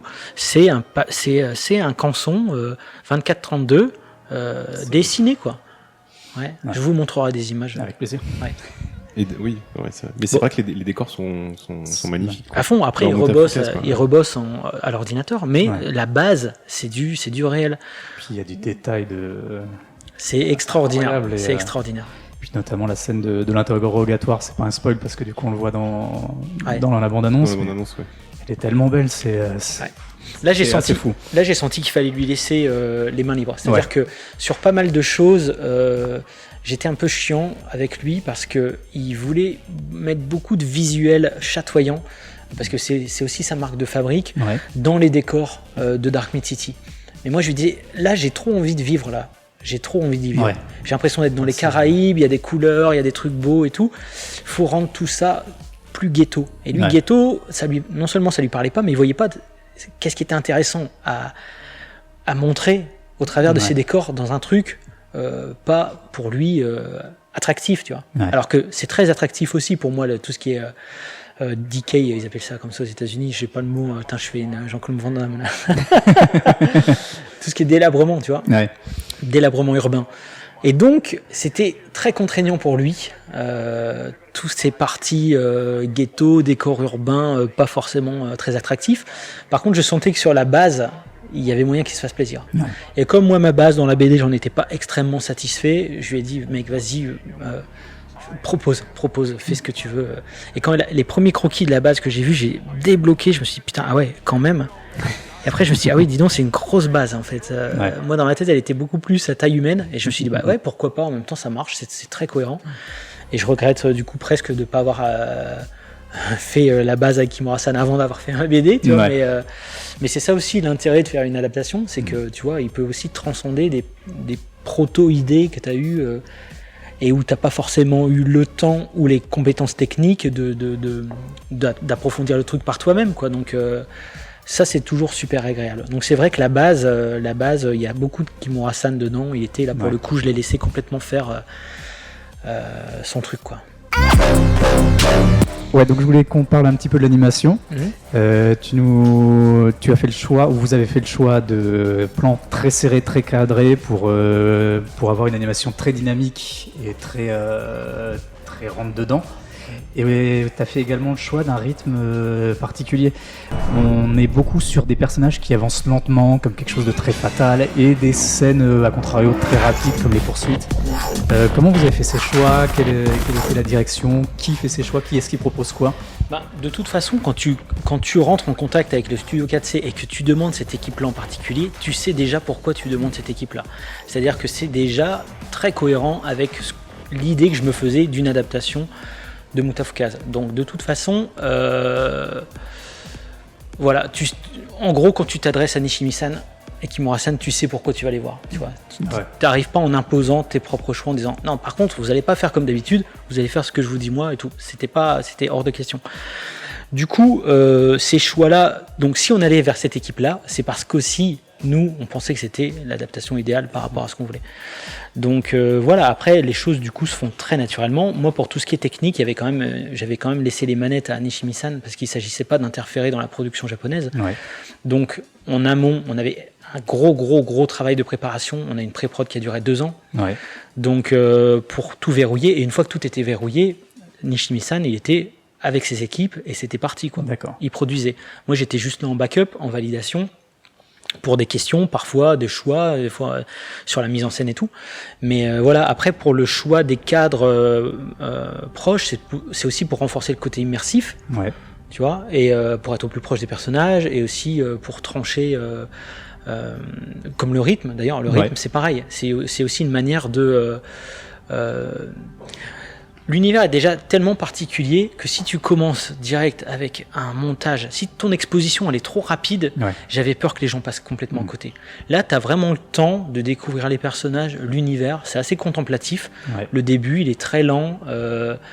C'est aussi une manière de t'approprier, toi en tant que spectateur, le monde dans lequel on te plonge. J'avais peur qu'en allant trop vite, ça court-circuite les gens. Ouais. Et en plus, ça te permet de contrebalancer parfois avec des scènes très violentes. Nous, on voulait de la violence crue, tu vois. Si tout est très speed et tout, quand tu arrives sur l'autoroute avec ta course-poursuite ou quand le mec se prend 3 balles dans le buffet, je veux dire,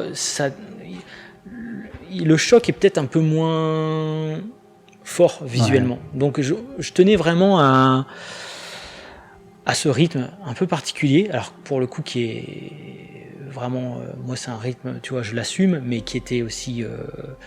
aujourd'hui tout va très vite, hein, tu vois, quand tu regardes les séries sur Netflix et tout va très vite. Donc là, on prend un peu le contre-pied de tout ça. Mais c'était aussi pour renforcer davantage l'immersion, l'attachement au personnage, et pour contrebalancer de temps en temps avec des séquences très violentes, très rapides et très brutales, quoi. Ok.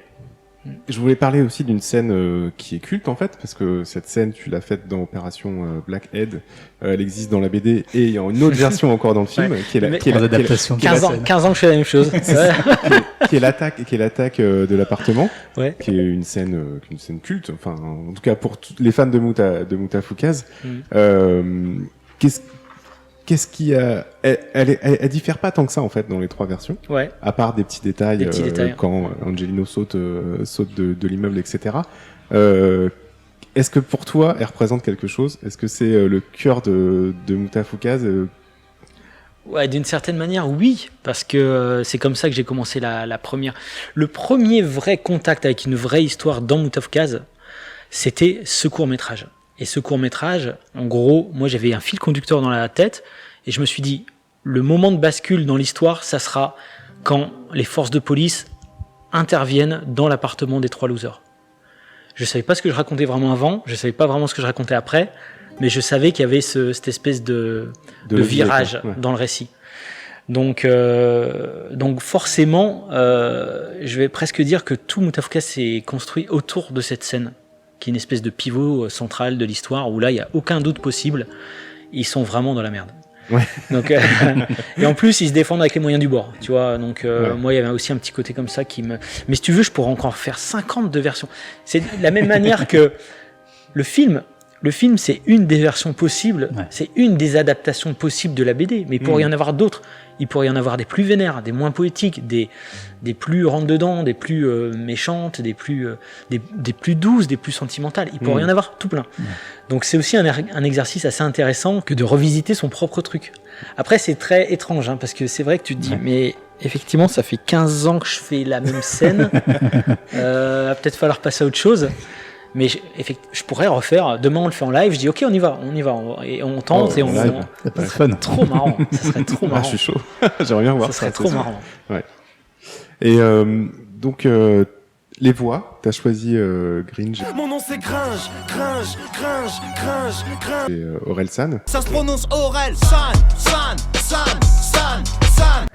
On parlait aussi du fait que Vince et Angelino sont des paumés. Et ça correspond un peu au personnage de Orelsan et Gringe dans Bloqué ou dans leur film aussi. C'était un choix qui t'est venu très naturellement ou comment ça s'est passé ? Le choix d'Orelsan m'est venu super naturellement. La première fois où j'ai écouté son album, Perdu d'avance, je savais déjà qu'il ferait un excellent Angelino. Encore une fois, parmi de multiples possibles voix d'Angelino. C'est-à-dire que c'est comme pour l'adaptation, il y en a plein qui coexistent dans ma tête. Des voix d'Angelino, il y en a plein qui coexistent dans ma tête aussi. Mais je me suis dit, il pourrait faire un très bon Angelino. Et en plus, c'était encore une fois cohérent. Je parle beaucoup de cohérence, hein, mais voilà, c'est le nerf de la guerre pour moi. Je trouvais que c'était très cohérent avec ses textes. Du coup, je l'ai contacté tout de suite. Et c'était en 2010, hein, donc t'imagines. Il est venu faire des tests. Je me suis dit, ok, moi je suis à fond. Je pense que ça peut vraiment le faire. Lui, il n'était pas encore très satisfait ni à l'aise dans cet exercice, mais il m'a dit, ouais, je peux prendre des cours, je peux m'améliorer, ça peut être cool et tout. Et on s'est dit, très bien, on se recontacte quand le film sera fini, quoi. Et le film s'est fini 8 ans après. D'accord. Donc si tu veux, entre-temps, lui, il a fait tout ce qu'on connaît. Hein. Il a fait son deuxième album, il a fait son film, il a fait Bloqué. Moi, en voyant Bloqué, j'avais parfois l'impression de voir Vince Angelino dans le canapé. Quoi. Ouais, alors qu'en fait, tu avais déjà décidé que c'était Orelsan avant Bloqué. Bien sûr. Alors que ça colle bien trop sûr, bien, quoi. Bien sûr. Et j'avais un autre acteur pour Vince dans la tête. Ok. Mais après Bloqué, si tu veux, tout de suite en voyant Bloqué, je me suis pas dit ça pourrait être Vince. Gringe pourrait faire un très bon Vince. Je me suis pas dit ça parce que je trouvais trop bonhomme en fait par rapport à Vince. Ouais. Du coup, ce qui s'est passé, c'est que une fois que le film a été fini, ça m'est venu comme ça, d'un coup comme une évidence. Je crois que j'étais au téléphone avec lui et en parlant, je dis et sinon peut-être tu crois que Gringe il pourrait faire Vince? Il me dit ouais je pense que ça pourrait l'intéresser et j'ai dit écoute ok nickel ok je réfléchis. Sur ce, on a envoyé un extrait de Moutafoukaz sur lesquels on a mis la voix de Aurel et Gringe de Comment c'est loin, la scène où ils s'engueulent. Ah d'accord, ouais. Et je me dis ça pourrait le faire, en même temps je sais pas, il fallait que je reboote aussi mon cerveau par rapport à la voix de Vince, hein, parce que c'était pas tout à fait, ça convenait pas tout à fait au début. Et voilà, je me suis dit on y va, on le tente comme ça. Donc ça dépendait aussi s'ils acceptaient. Hein. Ouais. Donc Aurel, Gringe ont accepté, j'ai dit c'est parti, on a les deux gars. Et encore une fois, c'est très cohérent par rapport à Bloqué et à ce qu'on connaît des personnages qui se sont inventés, tu vois. Ouais. Du coup, c'est tout. Non, oui. non. Ce que je veux dire, c'est que Gringe, au début, quand il a commencé à faire Vince, il a mis un peu de temps à se trouver. Enfin, tu vois, il arrive sur un plateau, la bande rythmo démarre, tu vois, il n'y a pas encore vu trop de trucs, il faut qu'il se mette dans un délire. Ouais. Donc au début, il n'était pas forcément rentré tout de suite dedans, mais ce que j'ai beaucoup apprécié, c'est qu'au fur et à mesure du visionnage, il a commencé à rentrer dans l'univers et dans le perso, si bien que de lui-même, à la fin, la journée était finie, il a fait « je refais tout le début ».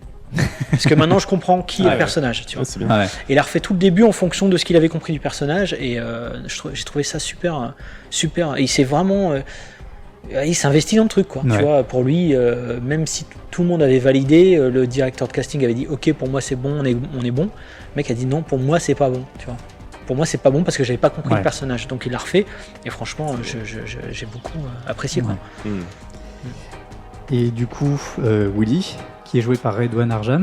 Ouais. Et qui du coup fait un vrai travail aussi de folie sur. Il est très fort. C'est hallucinant cette voix de Willy, je trouve qu'elle est vraiment parfaite. Il fait partie du film Comment c'est loin. Ouais. Est-ce que c'est par Orelsan et Gringe que tu l'as rencontré aussi? Je cherchais des voix en fait. Ouais. Pour tout le pour tout le casting, en dehors des 3 personnages principaux, je savais qui je voulais exactement. Ouais. Parce que je suis un gamin des années 80, j'ai grandi avec la VHS, donc tu vois, j'ai pas grandi avec les VO. Ouais. Tu vois, donc du coup, très habitué aux voix françaises, et donc j'avais des voix françaises en tête. Par exemple, pour Tigre, je savais que je voulais Dorval, qui est la voix de Stallone. Ouais.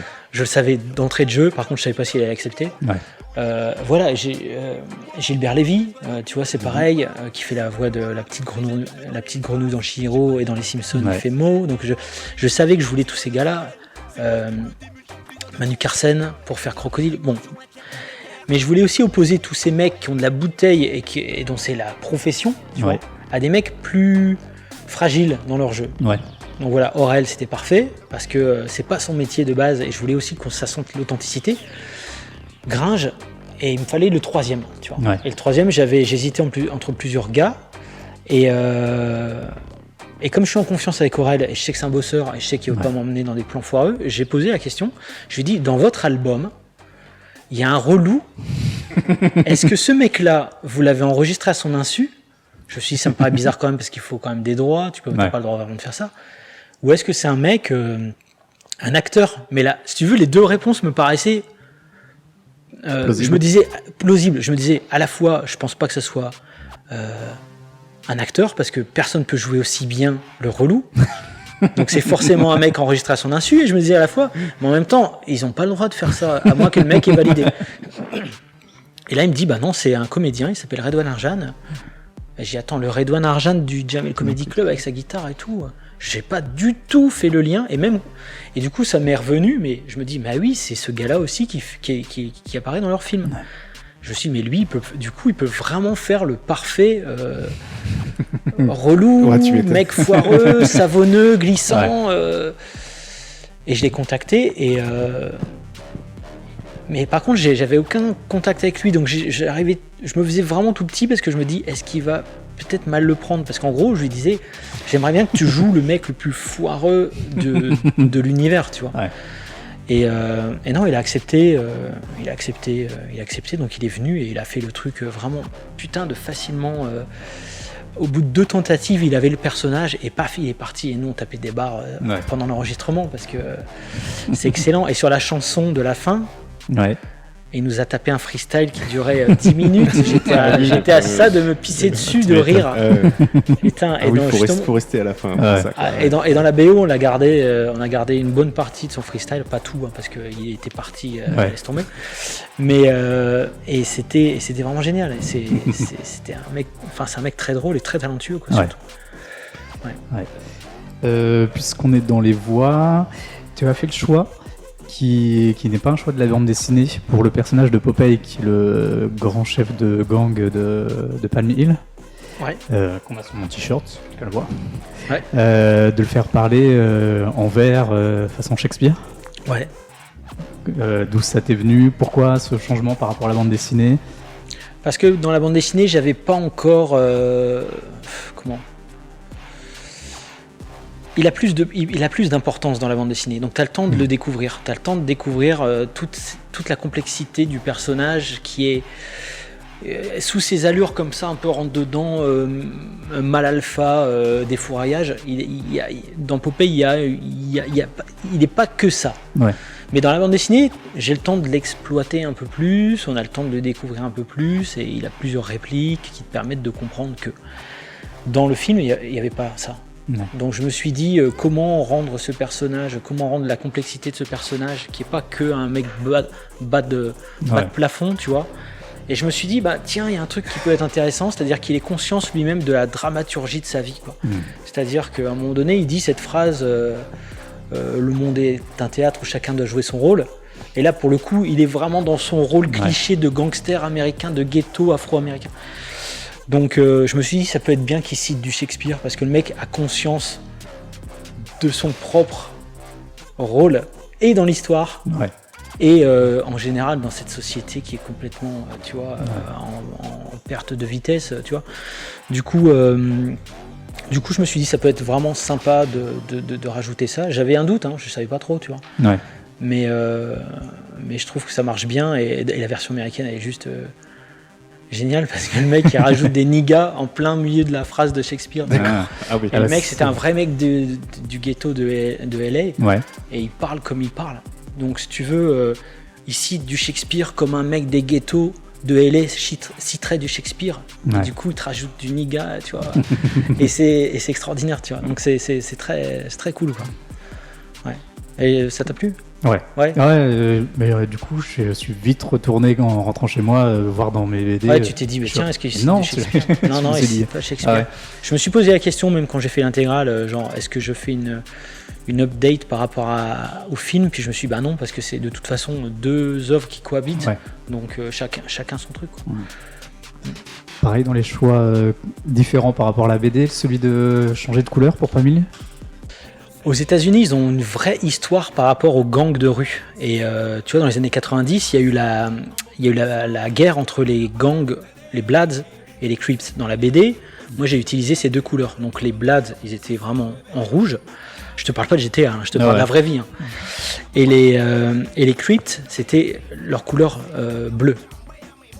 Mais dans un film qui était un film d'animation qu'on allait montrer potentiellement aux États-Unis, je me suis dit c'est un peu touchy quand même parce que eux c'est un vrai truc quoi. C'est pas nous du côté français, c'est folklorique, c'est marrant, les mecs ils se tirent dessus pour des histoires de couleurs, voilà. Ouais. Mais aux États-Unis c'est vraiment arrivé et c'est beaucoup plus enraciné dans un mal qui est propre à la société américaine. Donc je me suis dit c'est peut-être chaud de faire référence directement à des vrais gangs existants. Du coup j'ai inventé les miens. Du coup, je me suis dit simplement, je prends le rouge et le bleu, qui étaient les couleurs antagonistes, et bam, ça fait du violet. Donc j'avais mon premier gang. Violet, bah tiens, ça rappelle le raisin, donc grapes, tu vois. Et puis par opposition, le vert, parce que orange, ça aurait été chelou. Vert, je me suis dit c'est bien. Et voilà, ça donnait les limes. Les citrons, le vert qui est utilisé du coup dans la bande dessinée et qui se libérait là du coup pour le film. C'est ce qui me posait problème. Pour tout dire, là pour le coup la cohérence elle en prend un coup. C'est-à-dire que si tu veux dans la mythologie de Mutafukaz entre guillemets la BD, tous les gangs se réunissent sous la couleur verte. Voilà. Là du coup ça pouvait plus être possible. Donc à la fin, et c'est peut-être le point sur lequel c'est pas très clair dans le film, c'est que quand les mecs se réunissent, on voit les couleurs qui pop, il y a du violet, il y a du vert parmi le gang réunifié, tu vois. Ils se réunissent pas tous sous une même couleur. Voilà, je trouvais que c'était beaucoup plus clair parce qu'encore une fois, s'il fallait faire émerger une nouvelle couleur, il faut le préparer et t'as pas le temps. Donc voilà. Ok, très bien. Est-ce qu'on passe à la BO? Moi j'avais une autre question en fait sur les influences du film. J'ai entendu, alors je sais plus où est-ce que j'ai lu ça, quelqu'un comparait ça à du Carpenter en fait, à Invasion Los Angeles. À fond. Et est-ce que c'est vraiment une de tes références? Carrément. Mais de ouf. On a vu en DVD de Prince of Darkness dans ta voiture. Carpenter, c'est une de tes références. Et à fond, Jean Charpentier en français. Jean Charpentier. John Carpenter. Mais parce que moi quand j'étais gamin que j'ai découvert Invasion Los Angeles, j'ai bloqué sur ce film parce que je me dis mais c'est génial quoi, ce système de mettre les lunettes et d'un coup de voir un monde complètement qui est le vrai monde pour le coup. En gros quand t'as pas tes lunettes t'es juste dans une espèce de matrice, tu vois. Et je trouvais ça extraordinaire. Alors encore une fois aujourd'hui je trouve que c'est un peu il y a plein de gens, il y a plein de gamins qui croient presque à ce truc-là, tu vois, quand ils partent sur des délires Illuminati, eux c'est Invasion Los Angeles. Eux c'est Invasion Los Angeles dans leur tête quoi. Ça c'est inquiétant je trouve. Mais moi quand j'étais gamin, j'avais pris ça pour un film. Et c'est un film, même si ça dit beaucoup de choses sur la société et tout, mais ça reste néanmoins un film qui est pas à prendre au premier degré. Mais le concept je trouvais génial, c'est-à-dire t'es l'élu qui voit les choses que les autres ne voient pas quoi. Et en plus, en général, que ce soit dans l'Invasion Los Angeles ou même dans Les Envahisseurs, l'élu est toujours un laissé pour compte, tu vois. John Nada, en plus il s'appelle Nada, ça veut dire rien, tu vois. C'est un mec qui bosse sur les chantiers, il est calculé par personne, et c'est jamais des mecs influents qui vont se rendre compte de l'invasion ou du truc qui est en train de se passer sous leur nez, quoi. C'est toujours des mecs qui viennent d'en bas, quoi. David Vincent, c'est pareil, tu vois. Le mec est tellement pas influent qu'il passe je sais pas combien d'épisodes à essayer de dire non mais si, regardez, il y a une invasion extraterrestre. Donc ça, je trouve ça toujours assez intéressant de confronter des mecs qui viennent de nulle part à un truc qui les dépasse complètement. Donc c'est vrai que c'est le pitch de Moutafukaz, il est très très proche du pitch d'Invasion Los Angeles, qui est d'ailleurs inspiré d'une nouvelle qui avait inspiré à son tour une nouvelle de Stephen King qui s'appelait La tribu des 10 plombes et qui est le même genre de concept. Les mecs sont en sevrage tabagique et c'est un taux de nicotine dans le sang qui voit les extraterrestres, en tout cas qui voit le monde sous son vrai visage. Et en l'occurrence dans La tribu des 10 plombes, dans la nouvelle, les extraterrestres ont une tête de chauve-souris. Du coup les mecs entre eux les mecs appellent les extraterrestres les Batman. Et dans Moutafukaz, j'ai repris ce terme Batman pour d'autres raisons, mais bon, bref. Donc, c'est des références assumées, ouais. Même si Invasion Los Angeles, je trouve que le film est pas ouf en vérité, mais il est culte. Il est culte, c'est ça, quoi. Un film culte n'est pas forcément ouf, en fait. Non, bien sûr. Son Carpenter divise un peu. Mais j'ai revu La Chose la fois dernière. Oh là. Il est très bon, il est très très bon. Enfin après chacun ses goûts, hein, tu vois, mais moi j'adore l'ambiance qu'il arrive à mettre dans ses films et justement la musique, même si je suis pas toujours à fond sur ses choix musicaux, mais par exemple la musique de La Chose avec ce côté un peu électro, tu vois, lancinant, je voulais qu'il y ait un peu de ça aussi dans Moutafukaz. D'accord.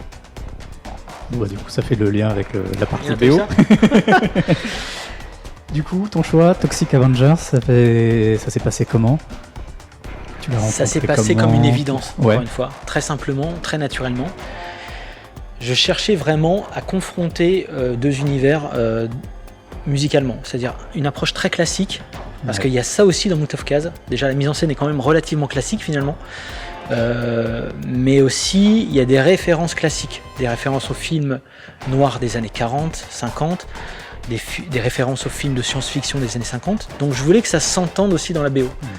Au début, j'avais comme référence Herman, tu vois, le compositeur, et du coup j'avais un pote qui bossait, ça fait 15 ans que je le connais, même plus que ça, et on avait fait un groupe quand on était gamin, bon bref, peu importe, et je l'avais fait rentrer chez Ankama, et il avait composé la musique de Dofus, il avait fait un très très bon travail sur le score de Dofus, je trouvais. Du coup j'ai dit mec, il faudrait qu'on bosse ensemble sur Moutafukaz, et de toute façon depuis le début c'était dans les têtes, quoi. Mais je voulais confronter son approche classique, bien qu'électronique par moment, à vraiment de l'électro pur et dur. Et en électro pur et dur en France, on a que l'embarras du choix, mais dans un registre très cinématographique, Toxic Avenger, il est là, quoi.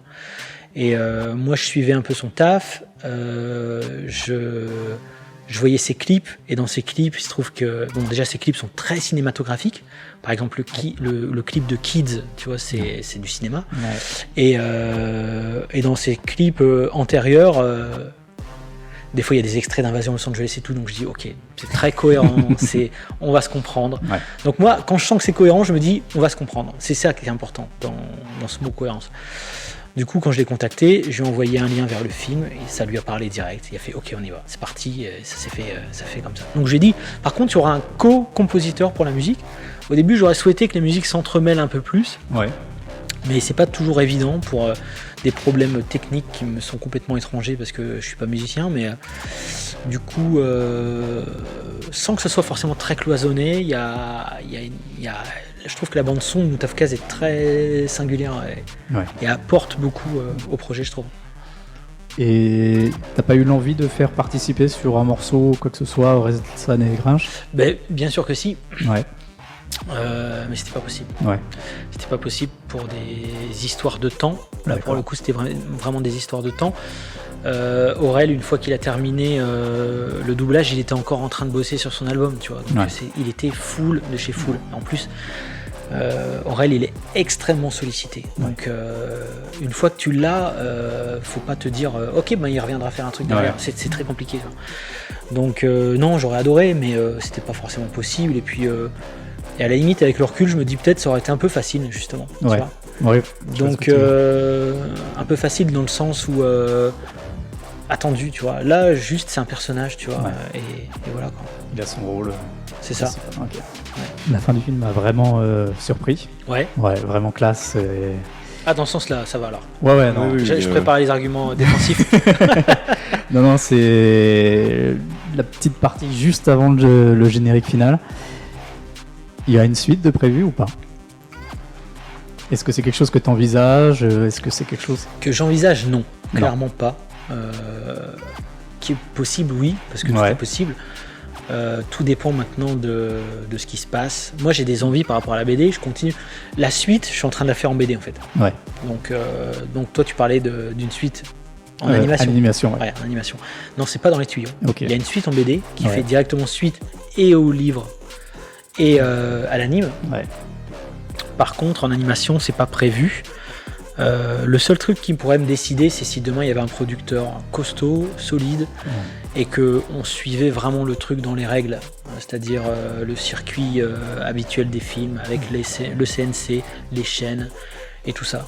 Parce que là, Moutafukaz, le film a été entièrement financé par Ankama. Ouais. Donc c'est un truc, en vérité, ce film, c'est un miracle. C'est-à-dire que jamais, au grand jamais, ça ne se produit comme ça habituellement. Ouais.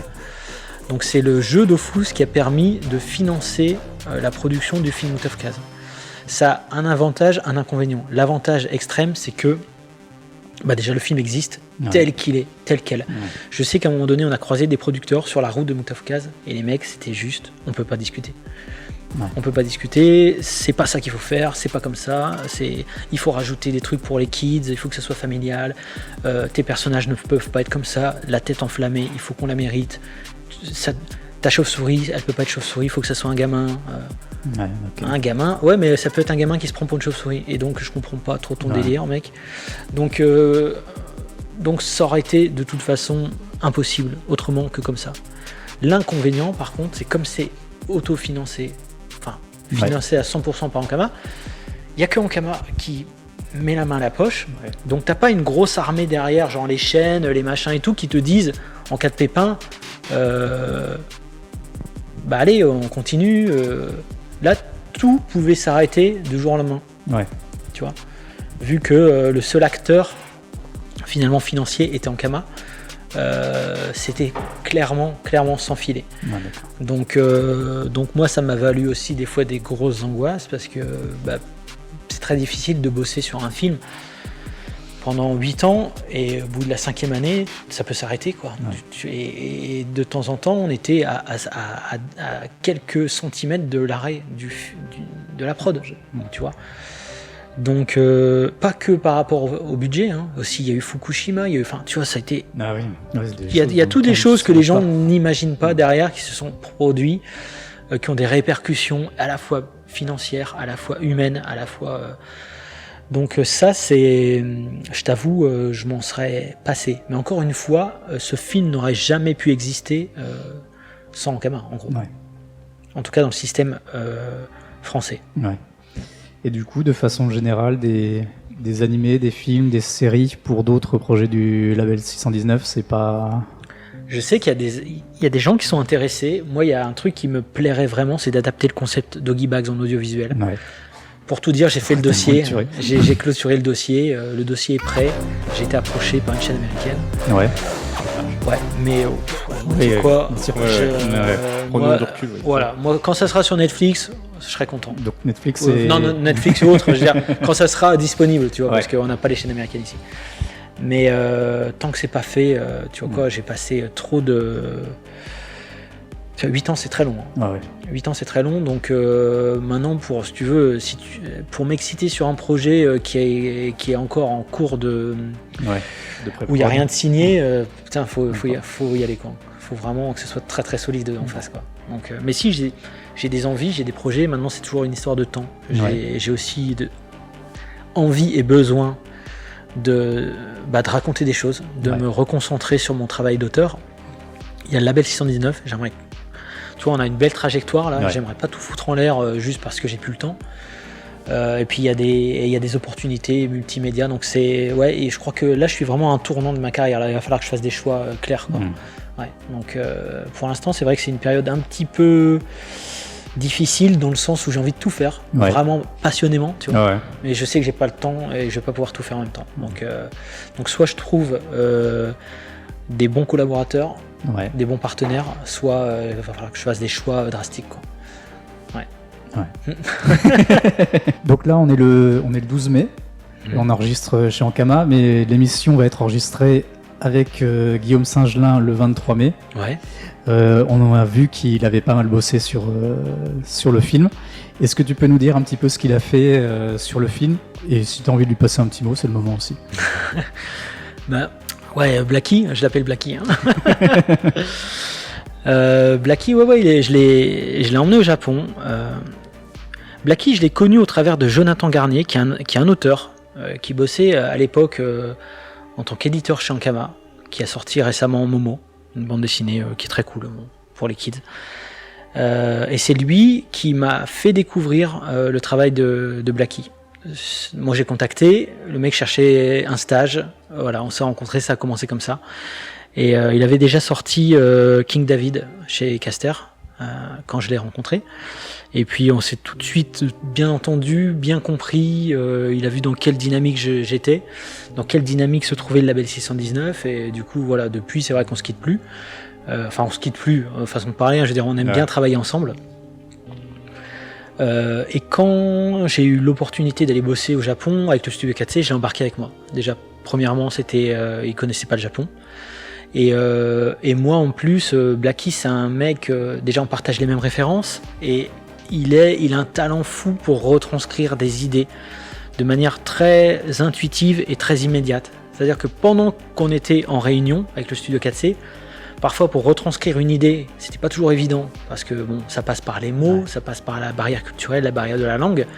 Mais avec Blackie, j'avais Blackie à côté de moi et il faisait presque l'adaptation en live de ce qu'on disait. C'est-à-dire que sur une scène d'action, déjà, des fois je lui disais Blackie, tu peux faire rapidement, tu vois, comment ça pourrait se passer. Et lui, il voyait, il avait une vision très claire de ce qu'on était en train de dire, et tac, il le faisait.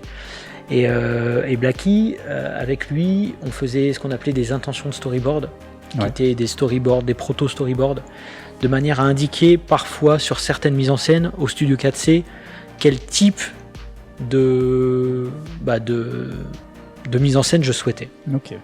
C'était beaucoup plus efficace. Et moi, comme j'étais empêtré dans mon propre tome, dans le label 619, dans plein de trucs à gérer du quotidien qui sont pas forcément toujours extraordinaires, genre des factures, des machins, bon bref, il m'a été d'une grande aide. Parce qu'en plus, moi j'écrivais le script pendant ce temps-là. Donc c'est-à-dire que pendant que j'écrivais le script, des fois je disais tiens, tu vois un peu, on discutait de la mise en scène possible, et lui il transcrivait ça en ce qu'on appelait intention de storyboard, encore une fois, qu'on envoyait au studio 4C. Comme ça, c'était très immédiat.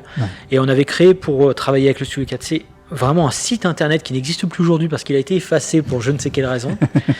Un truc énorme avec tout le script, des liens hypertextes dans tous les sens, où tu pouvais aller voir les personnages de face, de dos, de profil, les intentions de storyboard, les décors, les liens Google Maps qui y sont inspirés. Enfin, un truc vraiment costaud que je voulais mettre à disposition du public au moment de la sortie du film. Malheureusement, il n'en reste plus rien. C'était le site avec lequel on bossait. C'était l'interface avec Studio 4C. Donc Studio 4C réagissait, je réagissais à mon tour. C'était une espèce de Google Doc maison, fait maison. Et du coup, là-dedans, je mettais aussi pas mal de choses, d'intentions, de dessins de Blackie, de mes dessins, d'extraits de la BD, de manière à ce que tout soit extrêmement clair, validé, verrouillé, quoi. Ok, et tu veux lui passer un petit message, du coup ? Blackie, on a du pain sur la planche, mec. Mais j'adore ce gars, en fait. Vraiment, j'aime profondément ce mec-là. Et il a un talent de gros malade. Au début, j'en étais presque jaloux parce que je me disais, putain, il arrive à faire avec une facilité déconcertante tout ce que j'aimerais pouvoir faire, tu vois. Mais après, il faut se rendre à l'évidence. Il faut se dire, bon, il y a des bons, il y a des moins bons. Ben, je préfère qu'il soit dans ma team, tu vois, qu'en face de moi sur un champ de bataille, tu vois. Donc non, Blackie, en plus c'est une crème, il est super gentil. Enfin, c'est vraiment un super gars, quoi. Bon. Big up Blackie. Donc on parlait des différentes adaptations, séries, animations et tout ça. Je sais que depuis un moment, tu parles de jeux vidéo, que c'est quelque chose qui te plairait beaucoup. Ah ouais. Et est-ce que tu imagines sortir des choses? Je me rappelle qu'à la fin du tome 5 de Mutafukaz, vous avez fait avec Florent Maudou et Singe-Dain des espèces de petites pochettes, faire son mashup mortal, Marshall Mashup. Ça serait mortel. À fond. Mais ça, on avait fait ça pour déconner, et il y a beaucoup de gens qui croyaient que c'était des projets à venir. Ouais. Donc encore aujourd'hui, il y a des mecs qui me disent c'est vrai qu'il va y avoir un mash-up entre Frix, Grosserie et Mutafukaz. Je dis putain les gars, je vois pas trop comment ça pourrait marcher, mis à part de faire une espèce de vortex entre des mondes, des réalités alternatives, tu vois. Mais non, c'était juste pour un délire, pour s'amuser. On avait fait ça avec Mommy Folie, à Lyon à la base, et voilà. Après, un projet de jeu vidéo, j'adorerais. Ce qu'il faut savoir, c'est que moi je cède aussi mes droits, tu vois, dérivés en Ankama. Donc à un moment donné, s'ils n'ont pas envie de faire un jeu vidéo, il n'y a pas de jeu vidéo, quoi. Ouais. Donc moi, ça doit être une volonté, ou alors s'il y a un licencié qui arrive et qui dit moi je veux la licence Mutafukaz pour faire un jeu vidéo, à ce moment-là, oui, ça existerait. Moi j'ai pas les compétences, j'ai pas les connaissances. Puis alors là, un jeu vidéo, c'est juste. C'est reparti pour 8 ans, je sais pas combien de prod, tu vois. Donc, mais il y a tellement de choses à faire, mais même, et ce qui pourrait être agréable avec Mutafukaz, c'est que ça pourrait être un jeu de combat, ça pourrait être allez, soyons fous, un GTA-like, tu vois. Il y aurait plein de choses à faire. Il y aurait des trucs cool à faire, tu vois. Cool à faire. Ubisoft, si vous m'entendez, j'achète tous vos jeux. Ce serait temps de rendre l'appareil. Donc, ouais. Ouais, on va finir par une petite question par rapport au film toujours. Tu as lancé une grande tournée à travers la France où tu présentes ton film, où tu te déplaces avec le camion qu'on peut voir dans les bandes annonces, le camion de glace qui est utilisé dans le film, que vous avez remonté. Vous vendez des glaces noires rapport aux machos. Qui sont délicieuses. J'aimerais bien en goûter. Est-ce que tu as eu des retours un petit peu? Comment ça se passe? Les gens sont en kiff. Les gens sont en kiff. Déjà, après les projections, ça se passe toujours très bien. Les questions-réponses sont toujours super intéressantes parce que moi, je reste sur place pour discuter avec le public. Ouais. Je trouve que c'est toujours super intéressant et les questions sont toujours pertinentes. Ouais. Et effectivement, ces projections sont parfois accompagnées d'un concert de Toxic Avenger, de la présence du fameux camion de glace qu'il y a dans le film, où on vend nos fameuses glaces noires, et aussi d'un shop où on vend aussi les pizza box, et aussi une petite exposition où on montre un petit peu les coulisses, tu vois, une espèce de petit making-of, ou aussi des références ou des dessins originaux, des Gengas de Studio 4C et des décors originaux de Kimura-san. Donc c'est vraiment cool. Par contre, ce qui est un peu difficile, c'est que le camion de glace, il n'est pas présent sur chaque déplacement. Ça dépend d'un tas de trucs, ça dépend de l'endroit, ça dépend des consignes de sécurité. Donc je trouve ça tellement dommage. J'aurais vraiment souhaité qu'ils me suivent partout, mais bon, c'est que sur quelques dates. On va d'ailleurs bientôt mettre les dates sur la page Facebook de Mutafukaz, qui expliquera spécifiquement les dates où il y a ce camion et les dates où il n'y a pas. Ok. Dans notre podcast, on a l'habitude de finir ou de commencer nos émissions avec un gros bouilla. Vu qu'on est chez toi, on se demandait si tu voulais qu'on fasse un bouilla motherfucker. Ouais, comment on fait? Bon, on le fait pas trop près du micro. Et on dit, tu veux dire quoi, bouilla Mutafukaz? Ouais, ça te va? Ouais, carrément. Bouilla Mutafukaz! Bon, on arrive à la fin de cette interview. Alors, on avait encore plein de choses, je pense, à te demander, à dire, tellement il y a tout ton boulot, tous les gens avec qui tu travailles, les auteurs de talent, et puis tout ce qu'il y a dans le label 619, peut-être une prochaine fois, en tout cas on l'espère. Carrément. Merci beaucoup à toi de nous avoir reçus ici et à Ankama. Merci à vous. Merci à Sam qui a fait l'émission avec moi, et à Jeanne aussi qui nous a aidé beaucoup sur les images. Merci à toi Petrus pour la réal. Écoute, avec plaisir, c'est vraiment un plaisir. Donc juste pour vous dire, ceux qui regardaient cette vidéo, vous retrouvez une partie de cette interview dans l'émission 99 de Comics et Outcast, parce qu'on y consacre le dossier sur le label 619 et le film Mutafukaz, et on aura la chance et le plaisir, vous l'aurez compris, d'y recevoir Guillaume Singelin, aka Blacky. Blacky. Je vous rappelle que Comics Outcast est une émission diffusée sur Radio Kawa, que vous pouvez nous retrouver tous les 15 jours sur toutes les plateformes de diffusion de podcasts, mais aussi sur les réseaux sociaux, Facebook, Twitter et Instagram. Vous êtes bien évidemment les bienvenus pour discuter de comics dans la bonne humeur et surtout la mauvaise foi sur le groupe Facebook, le Bouya Comics Club. Vous nous demandez, on approuve et on discute. Et sur ce, je dis au revoir à tout le monde. Merci, ciao. Merci les gars, c'était cool. Merci. Merci à toi. Ciao.